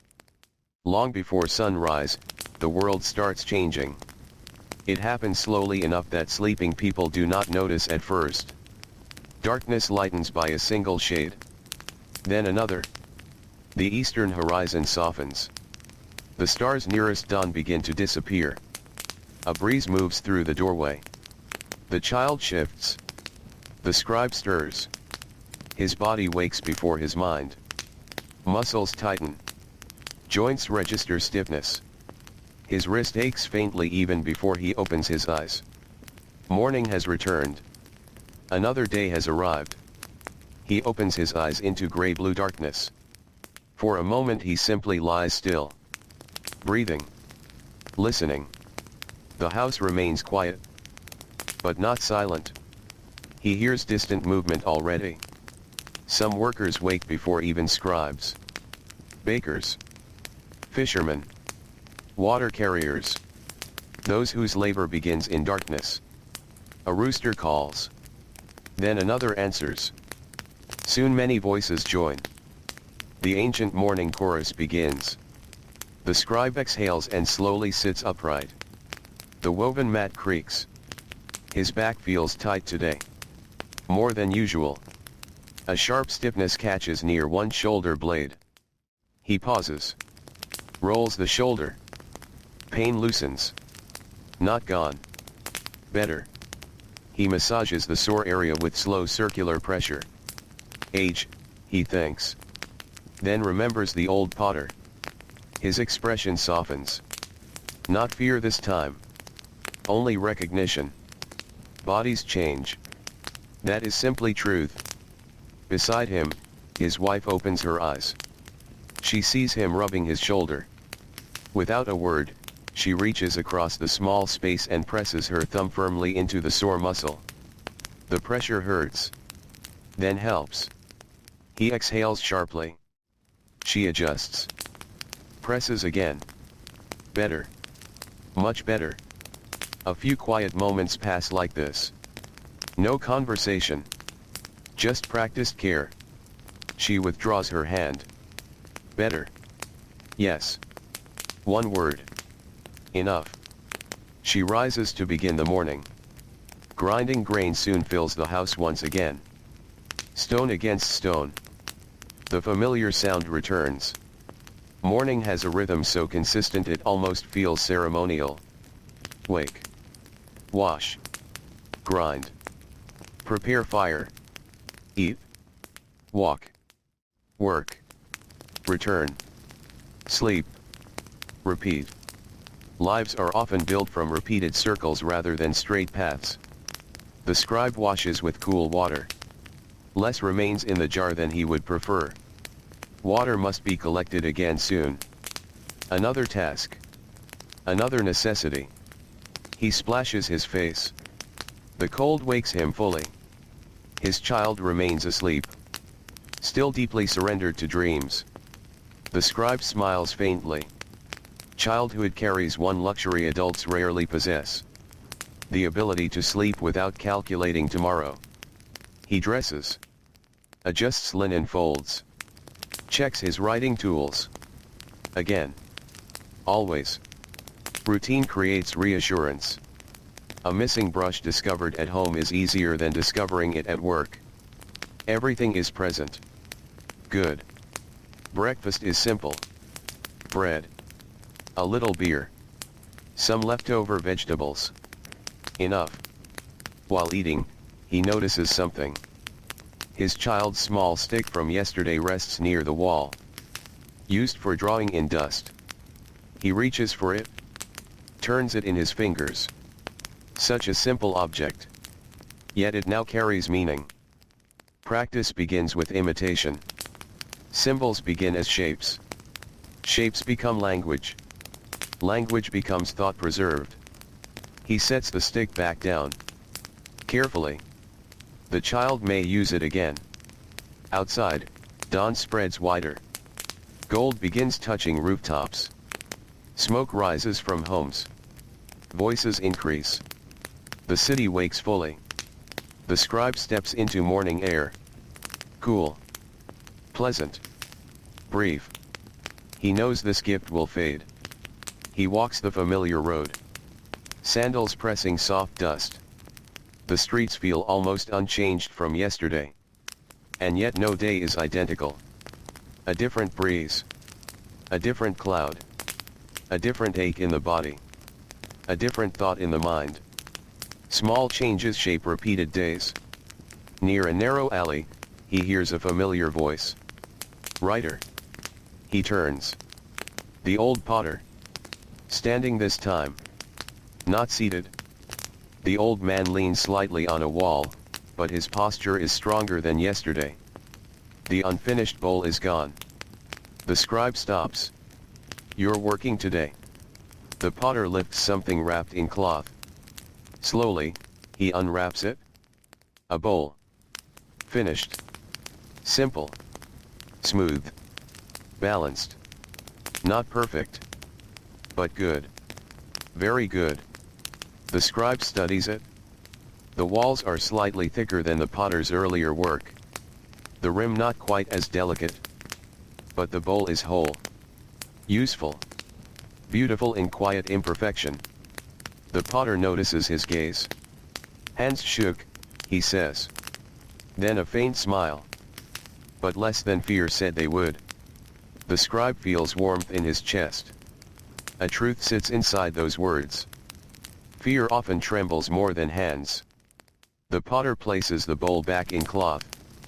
Slower, he says. Yes, says the scribe. The old man nods. Slower is not nothing. The words land gently. The scribe remembers his wife's words from last night. Slowing is not ending. The same wisdom. Different voices. Same truth. The potter squints toward the brightening horizon. When young, speed feels like strength. He glances at the scribe. When older, patience becomes strength. A breeze passes between them. Dust shifts at their feet. The scribe inclines his head. The potter does the same. No more words needed. They part. The scribe continues walking, but something inside him feels lighter. Not because age vanished. Not because pain disappeared. But because perspective shifted. Perhaps strength changes shape. Perhaps usefulness changes shape too. At the river path, morning activity is already intense. Boats move across reflective water. Fishermen pull nets. Voices call across the banks. Farmers guide animals toward irrigated fields. Birds skim the surface. The Nile glows with soft gold light. He pauses briefly. Watching water always steadies him. The river never rushes. Never panics. It moves forward with patience. Day after day. Year after year. Flood. Retreat. Return. Patience shapes the land more deeply than force. He resumes walking. The administrative district comes into view. Storehouses stand ready. Workers arrive in waves. The supervisor already waits. Of course. Always early. Always alert. The scribe enters. Sets down his tools. Prepares ink. Brush ready. Papyrus laid smooth. Morning work begins. Grain reports first. Then labor assignments. Then supply counts. Routine returns. But today feels slightly different.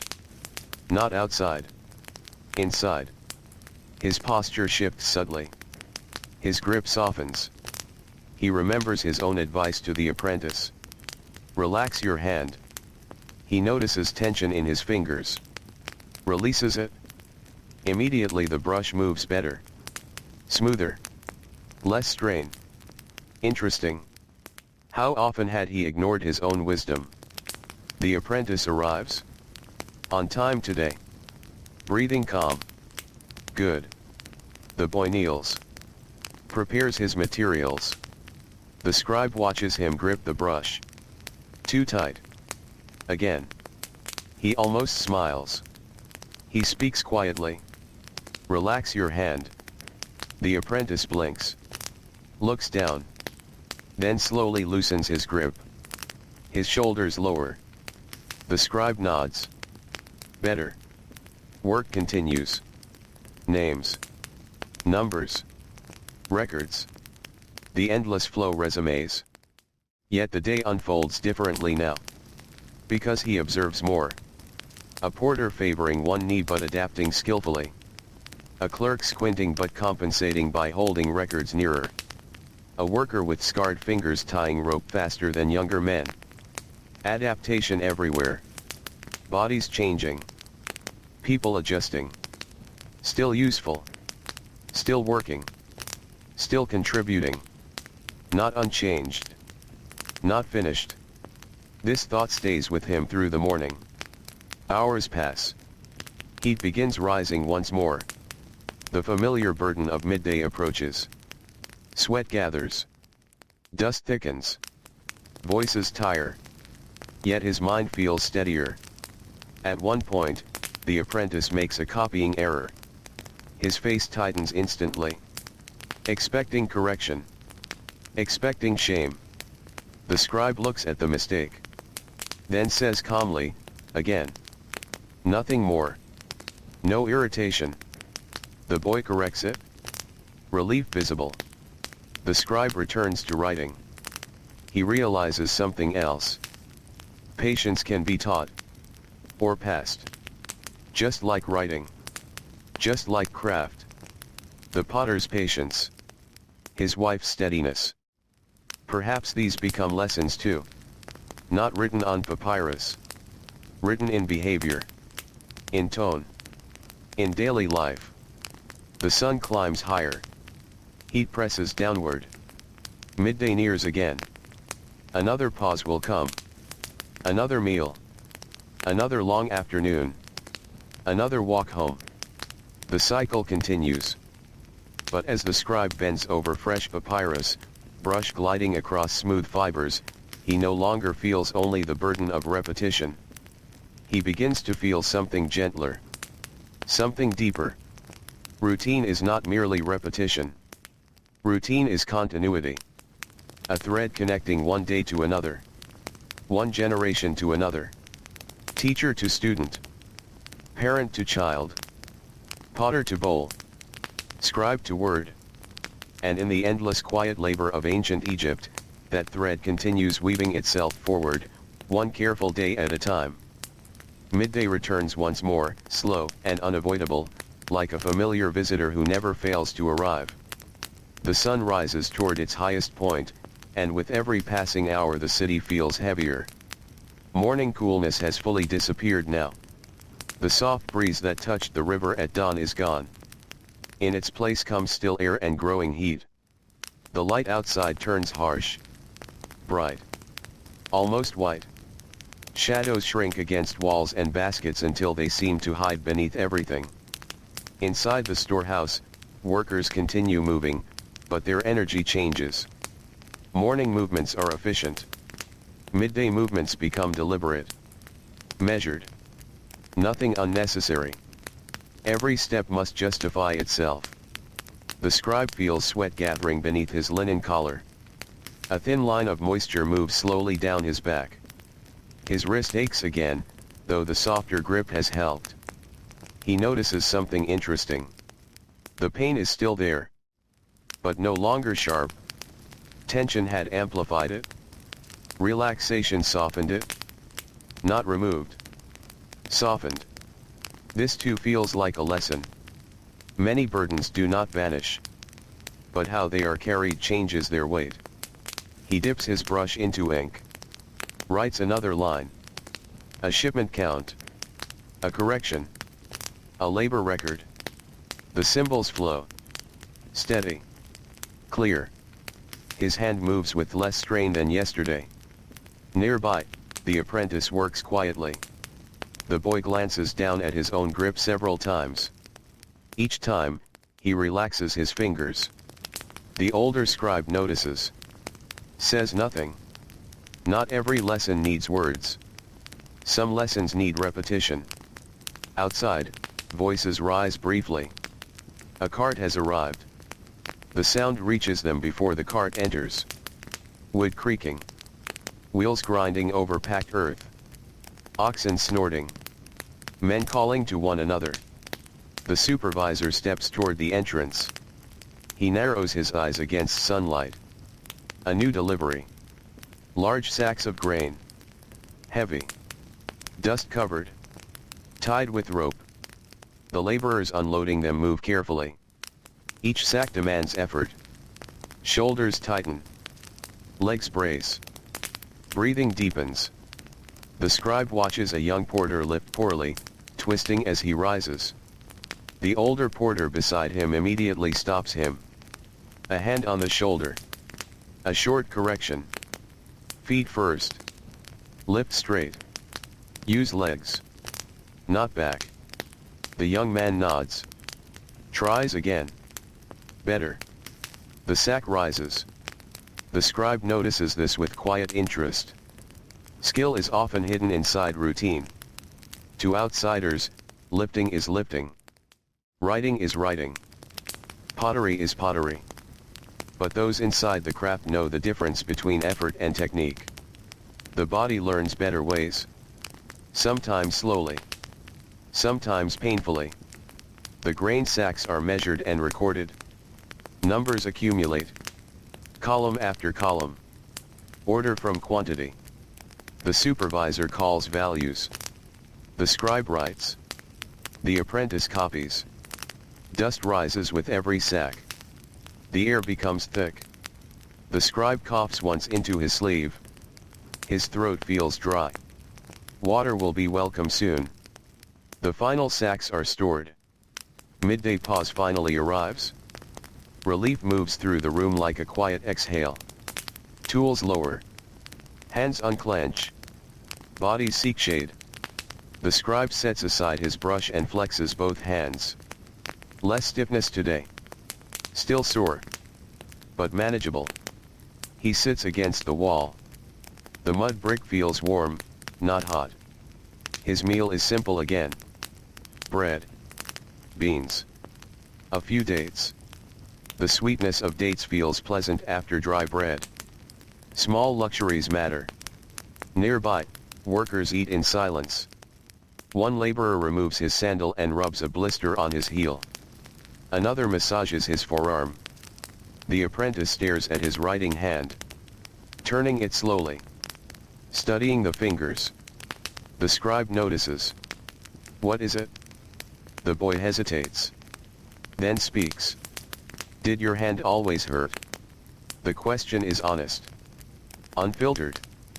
Young minds ask directly. The scribe considers. He chews slowly, then answers. No. The apprentice listens. When did it start? The scribe looks at his hand. A good question. He cannot name a day. No sudden injury. No clear moment. It arrived quietly. The apprentice frowns. What does that mean? The scribe thinks carefully. It means, he says, one day I noticed pain that had already been visiting for a long time. The apprentice blinks. He studies the answer. Young people often expect life to change dramatically. But many changes arrive unnoticed. Slowly. Quietly. Like wear on stone. The boy asks another question. Does that frighten you? The scribe glances toward the bright rectangle of sunlight on the floor. Dust drifts through it. Slow. Weightless. He thinks of the potter. His wife. His child. Then answers. Less than before. The apprentice nods. Why? The scribe exhales. Because of many things. Too many for simple explanation. Still, he tries.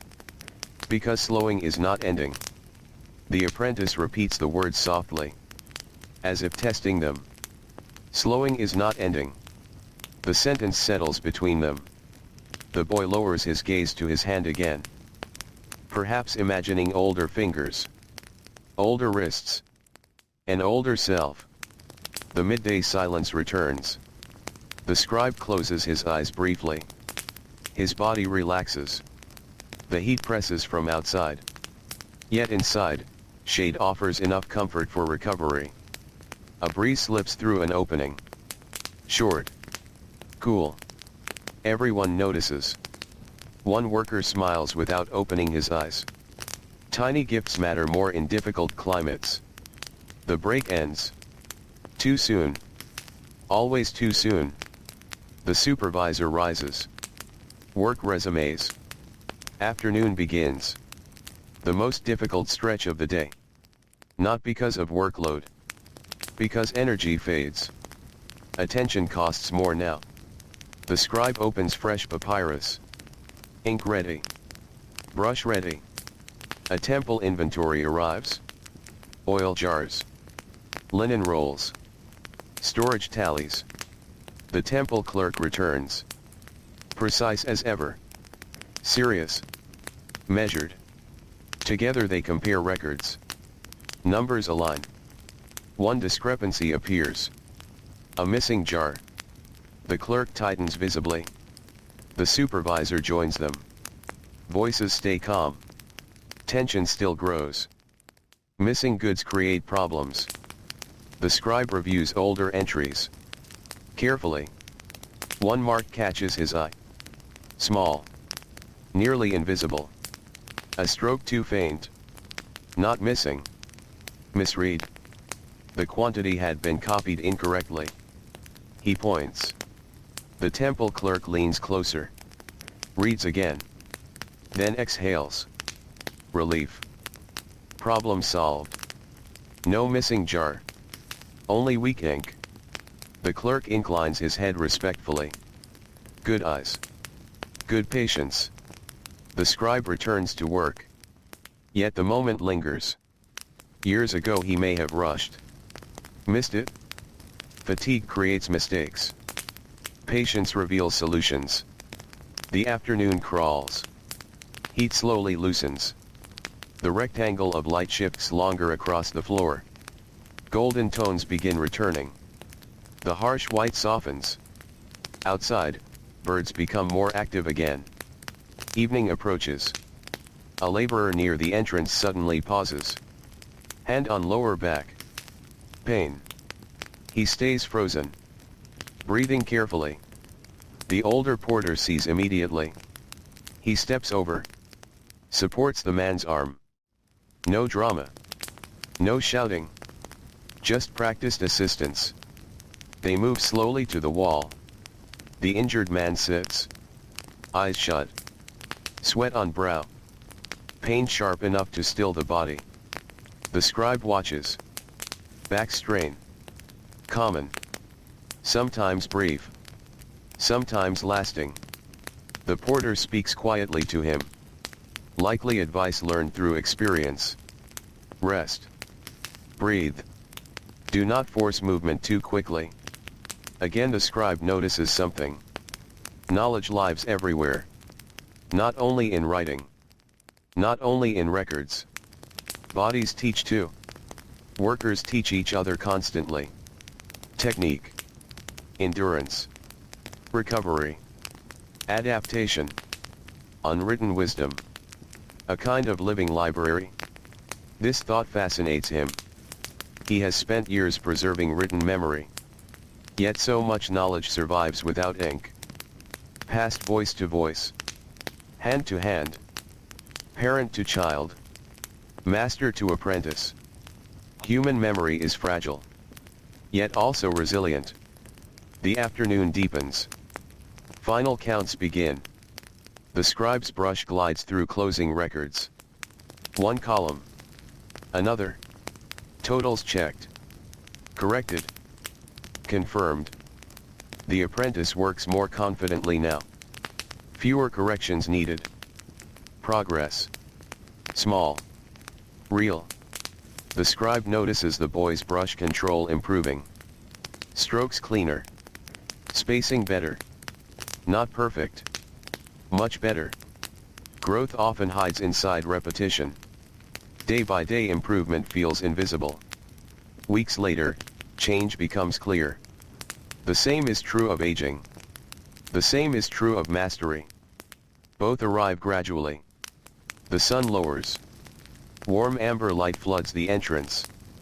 Dust glows. The storehouse softens. Even tired faces appear gentler in evening light. The supervisor gives final instructions. Tools are cleaned. Records rolled. Papyrus stored. The day closes. The scribe cleans his brush carefully. The reed feels smooth in his fingers. He remembers his child's question. So forgetting doesn't win? He thinks about it again. Perhaps forgetting never fully loses. But remembering still matters. The act itself matters. To write. To teach. To pass knowledge onward. That is resistance enough. He stands. Slowly. His knees crack. His back tightens. Then eases. Another day completed. Outside, evening welcomes him. The sky glows gold and copper above the Nile. Birds cross the horizon. Boats return. Warm wind touches his face. He begins walking home.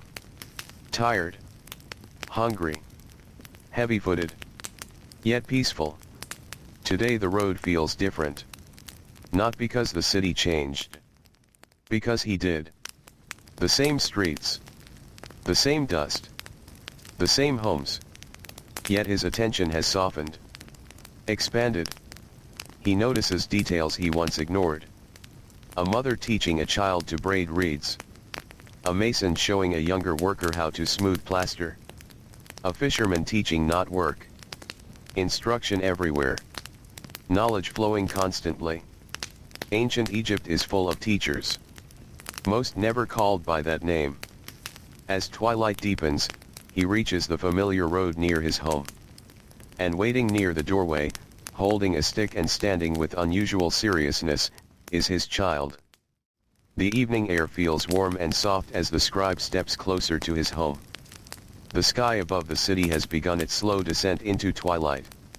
Gold fades into orange. Orange deepens toward red.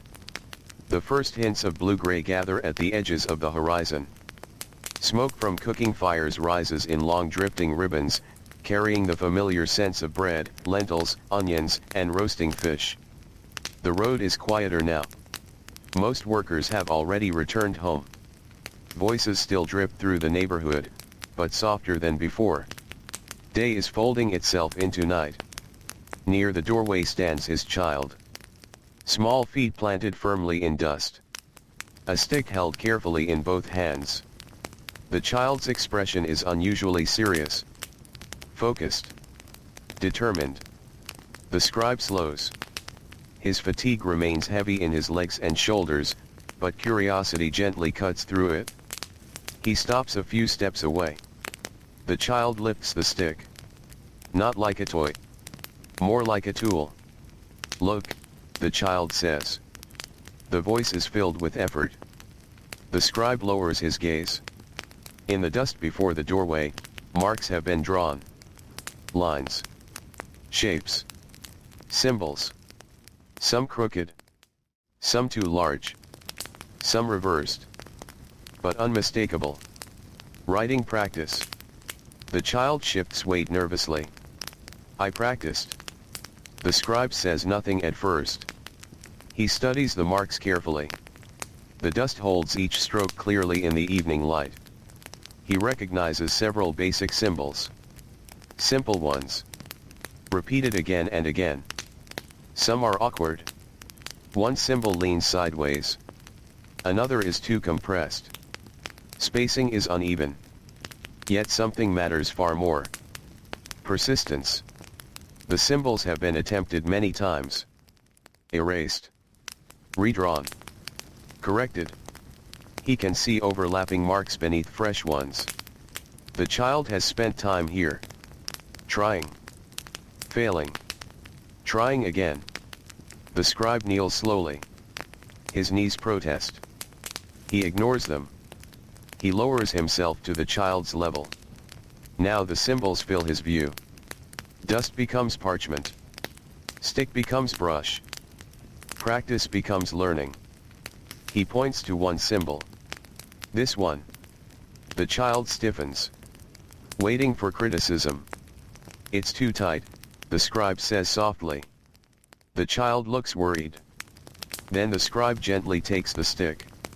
His hand moves through dust. Slowly. Deliberately. He redraws the symbol. Wider. Balanced. Breathing calm. The child watches intensely. The scribe hands back the stick. Leave space, he says. The child nods. Tries again. The new symbol comes out better. Still imperfect. But better. The child looks up. Eyes bright. Better. Yes. A smile spreads instantly across the child's face. Small victories matter enormously when learning. The scribe points to another symbol. This curve. He draws it. The child copies. Again. Again. Again. Nearby, his wife appears in the doorway. She leans lightly against the frame. Watching. Saying nothing. Evening continues around them. Neighbors pass. Some glance over and smile faintly. A child learning from a parent is a common and quietly beautiful sight. No ceremony. No grand announcement. Just knowledge moving forward. The scribe notices something surprising. His fatigue has softened. Not vanished, but softened. The weight of the day feels less sharp while teaching. Interesting. His writing hand moves through dust. Not papyrus. Not official records. No supervisors. No corrections with consequence. Just teaching. Simple. Gentle. The child grips the stick too tightly. The scribe notices immediately. He smiles faintly. How familiar. Relax your hand. The child frowns. Why? The question comes instantly. Children demand reasons. The scribe answers. Because tight hands fight the movement. The child loosens slightly. Tries again. Better. Still stiff. But improving. The scribe places his own hand lightly over the child's smaller hand. Warm skin. Small fingers. Together they guide the stick through dust. A slow curved line appears. The child watches the mark form. The scribe feels the tiny muscles resisting. Too much effort. Too much force. He speaks quietly. Not strong. He softens the pressure. Gentle. The child follows. The line improves. Smoother. Cleaner. The child's breathing slows. The body begins learning. Skill often begins before understanding. The hands learn patterns. The mind catches up later. For a long while, they practice. Simple symbols. Simple strokes. Lines. Curves. Spacing. Pressure. Evening deepens. Light softens. The dust grows cooler. The first stars appear overhead. The child makes another mistake. Stops. Frustration appears immediately. Small shoulders tense. The stick presses too hard. The line breaks. The child groans softly. It's wrong. The scribe studies the expression. This feeling. He knows it well. Every learner meets this wall. The moment effort feels insufficient. The moment frustration rises. He draws one smooth line in fresh dust. Then speaks. Do you know how many mistakes I made? The child blinks. How many? The scribe almost smiles. Too many to count. The child looks suspicious. Really? Yes. But you write well. The statement is simple. Absolute. Child logic. Present skill feels permanent. The scribe shakes his head. No, the child stares. No. I write well because I wrote badly many times. Silence. The child processes this. Mistakes as part of skill. A new idea. The scribe continues. Mistakes are not the problem. The child whispers. What is? He taps the stick lightly. Stopping. The child looks at the symbols. Then at the stick. Then back to the dust. Determination returns. Good. Very good. The child tries again. The symbol comes cleaner this time. Not perfect. Better. The scribe nods.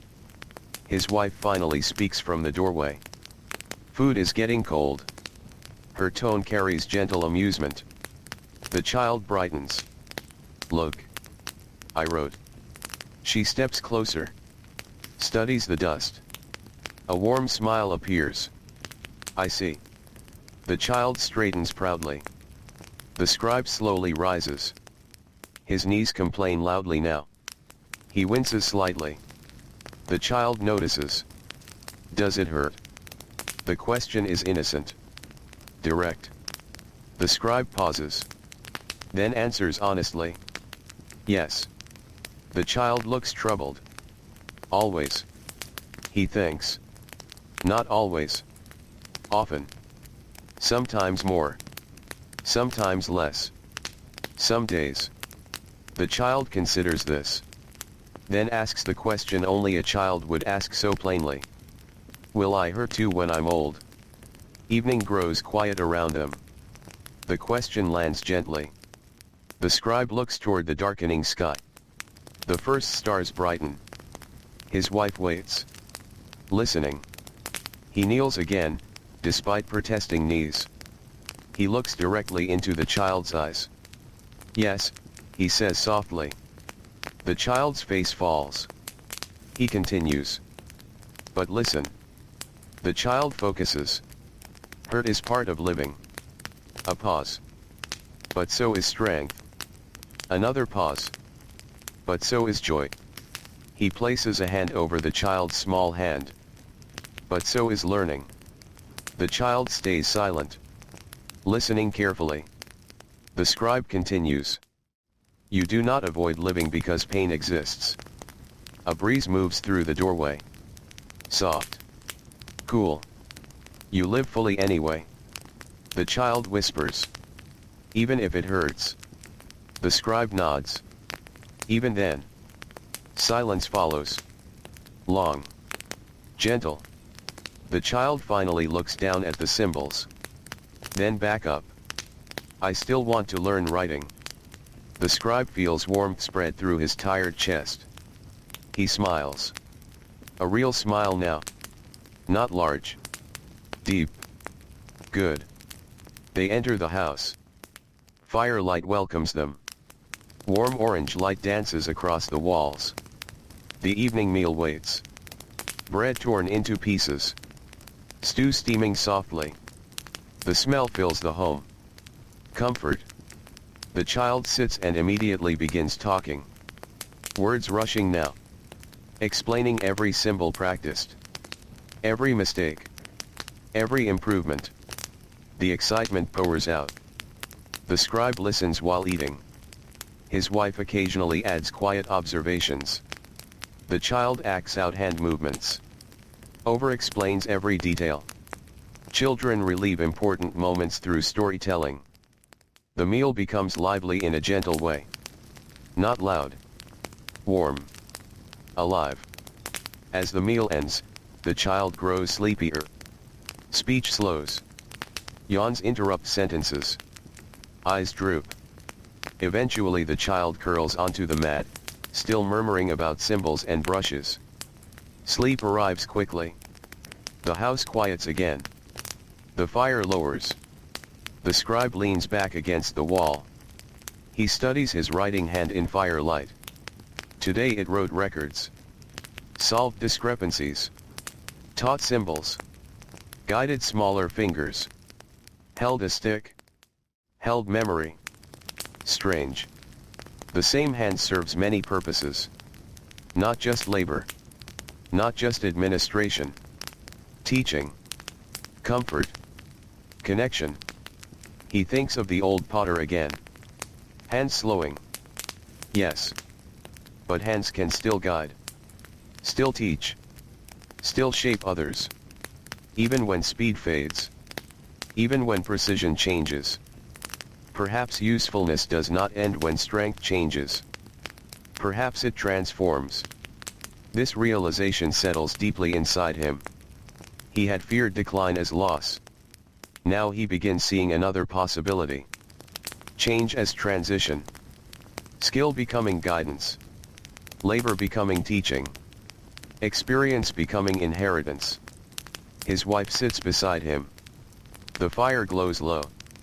She notices his thoughtful silence. What now?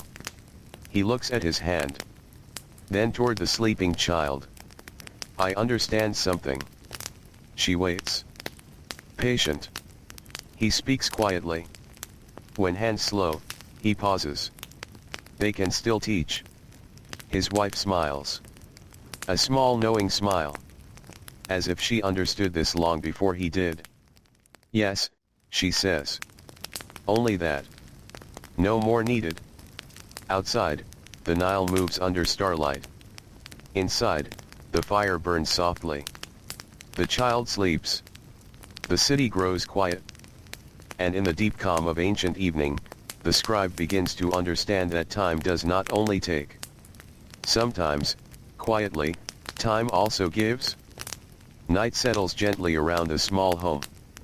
The fire has burned down to a bed of glowing coals now, each ember breathing a quiet orange light beneath soft gray ash. The bright flames of dinner are gone. In their place remains a calmer warmth, steady and low, just enough to hold back the coolness that slowly enters with night. The child sleeps deeply. One arm lies stretched across the woven mat. The stick used for practice rests nearby, half forgotten in sleep. Yet the marks in dust outside remain. For now. Until wind softens them. Until footsteps scatter them. Until morning changes the ground. The scribe thinks about that. Dust writing. Papyrus writing. Stone carving. Memory takes many forms. Some last moments. Some last lifetimes. He sits quietly beside his wife. Neither speaks for some time. The silence feels peaceful. Not empty. There is a difference. Silence between strangers often feels uncertain. Silence between family can feel like shelter. The house has entered its final quiet rhythm of the day. No more chores remain. No more meals. No more tasks. Only rest. The scribe stretches both legs. A dull ache pulses in his knees. His back still carries the weight of long hours sitting forward. He rolls his shoulders. The stiffness has eased since evening, but not disappeared. Pain often leaves in layers. Slowly. Gradually. Never all at once. His wife reaches toward the fire and gently adjusts a small piece of wood. A few sparks rise. Then vanish. The scribe watches them. Brief light. Brief motion. Gone. His thoughts drift. Not sharply. Not urgently. Just wandering. He remembers his first days as a student. The memories arrive softly. He had been younger than his child is now. Small hands. Restless body. Impatient mind. He had wanted to write beautifully immediately. Children often believe effort should produce instant skill. Reality teaches otherwise. He remembers holding a reed brush for the first time. Too tight. Far too tight. His wrist had stiffened quickly. His fingers cramped. Lines came crooked. Ink blobs formed where they should not. Spacing collapsed. Symbols leaned and tangled. His teacher had watched. Quiet.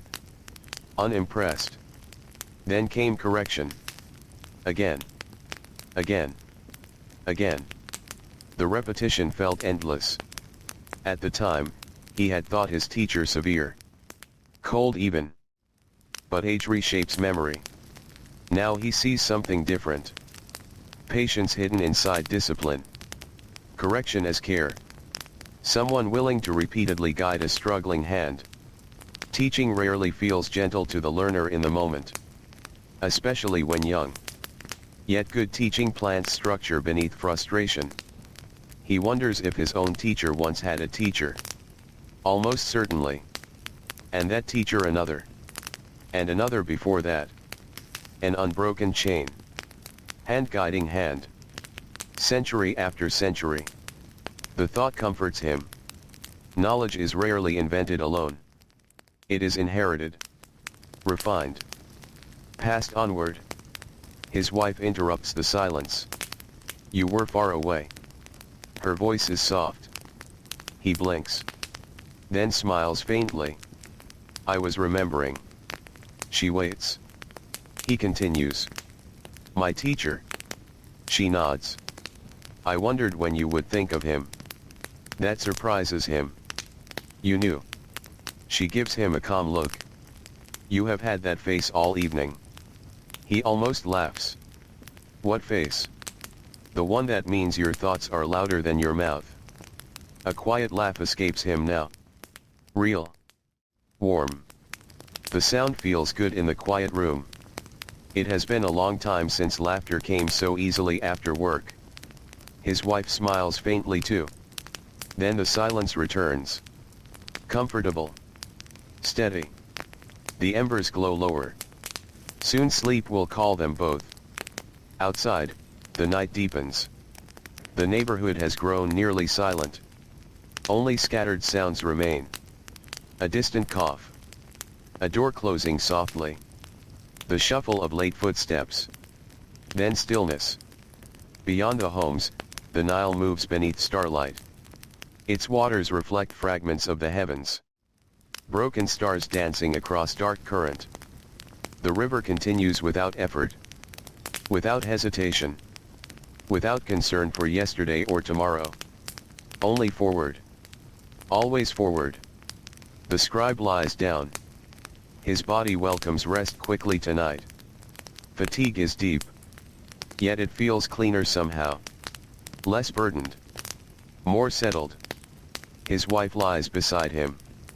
The coals dim further. Darkness expands across the room. Soon only faint outlines remain. He watches the doorway. A square of soft night. Stars visible beyond. His breathing slows. The child murmurs once in sleep.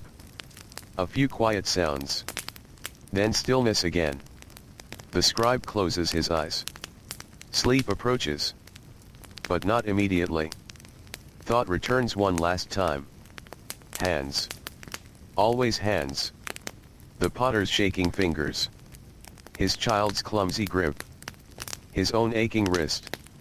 His teacher's steady corrections. Hands receiving.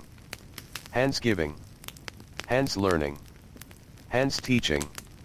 He understands now why the old potter affected him so deeply. It was never truly about weakness. It was about identity. The fear that losing one ability means losing oneself. But perhaps identity is wider than skill alone. A potter is not only steady hands. A scribe is not only fast writing. A parent is not only labor. A human life cannot be reduced to a single function. This thought settles like warm cloth over tired nerves. Useful. Comforting. True. His breathing deepens. Sleep edges closer. Then a sound outside. Soft footsteps. The scribe opens his eyes. Stillness. Another step. Not hurried. Slow. Measured. A traveler. A neighbor. Night visitors are uncommon but not impossible. He listens. No fear. Only awareness. The footsteps stop outside the doorway. A pause. Then a quiet voice. Writer. The scribe blinks. He recognizes it. The old potter. At this hour? Carefully, the scribe rises. His wife stirs but does not fully wake. He steps toward the doorway. Night air touches his skin. Cool. Fresh. The old potter stands outside beneath starlight. Cloth wrapped around thin shoulders. Something held in both hands. The scribe speaks quietly. Are you well? The potter nods. Yes. His breathing is calm. He lifts the object he carries. Wrapped in linen. He slowly unwraps it. A bowl. But not an ordinary bowl. The surface is smooth and carefully finished. Simple. Elegant. Balanced.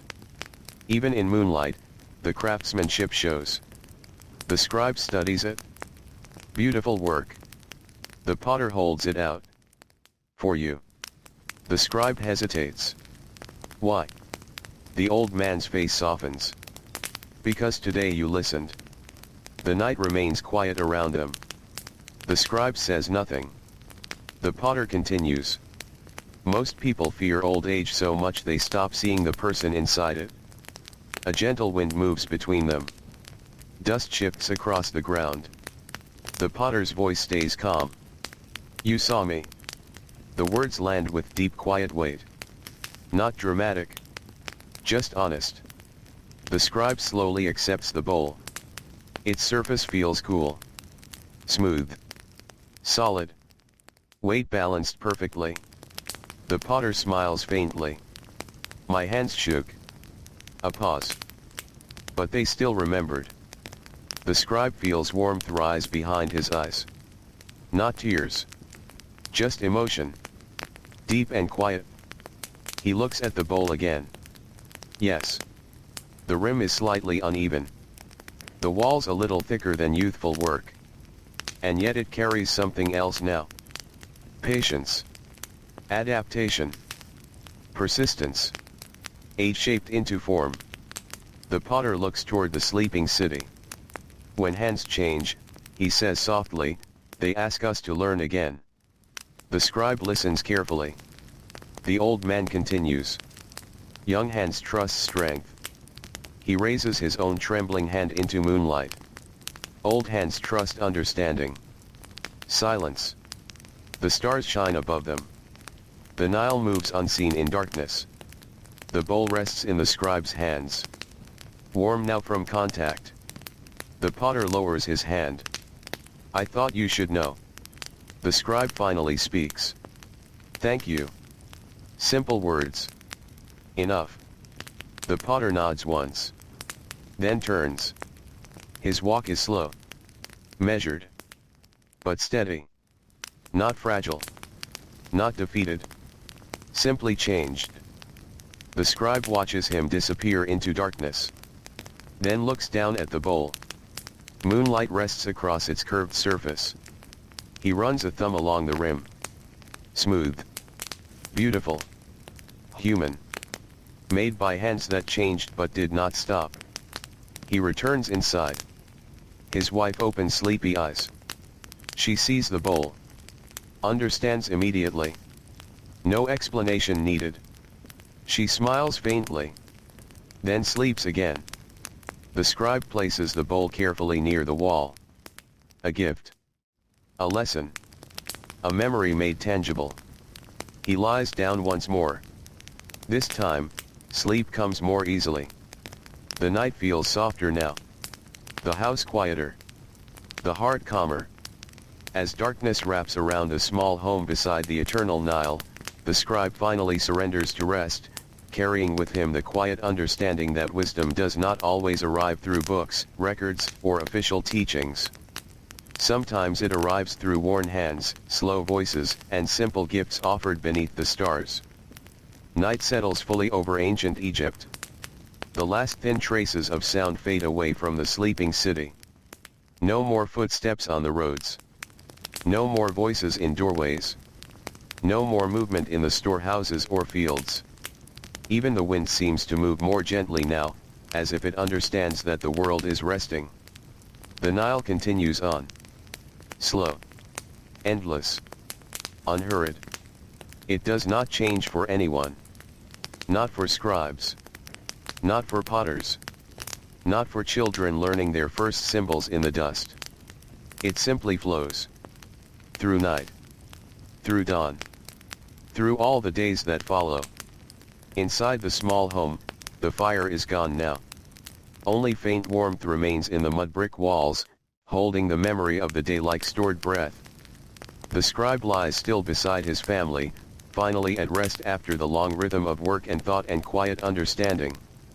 His hand, once full of ink and motion, now rests open and still. No writing. No counting. No correction. Only silence. Outside, the stars continue their slow passage across the sky, unchanged and patient. They have seen countless days like this. Countless lives. Countless hands that worked, learned, aged, and eventually rested. The old potter walks somewhere in that darkness, steady and unhurried, carrying the shape of his life in memory and clay. A child sleeps in another home, still dreaming of symbols drawn in dust. And somewhere in the quiet future, those symbols will be written again. Learned again. Passed on again. The world continues, not through sudden moments, but through repetition. Through small days. Through ordinary work. Through hands that slowly learn, slowly tire, and still continue shaping what they can. In the final stillness of the night, everything softens. Even time feels slower here. As if it, too, is resting. The scribe breathes quietly. Once. Then again. And the sound blends gently into the quiet of the house, into the sleeping city, into the distant river that never stops moving. Nothing announces an ending. Nothing needs to. There is only the calm continuation of night. And the soft understanding that tomorrow, as always, the world will begin again in the same gentle way. Slow light. Slow waking. Slow work. Slow living. And then, once more, slow return to sleep. And in that endless rhythm, ancient Egypt fades not into silence, but into peace.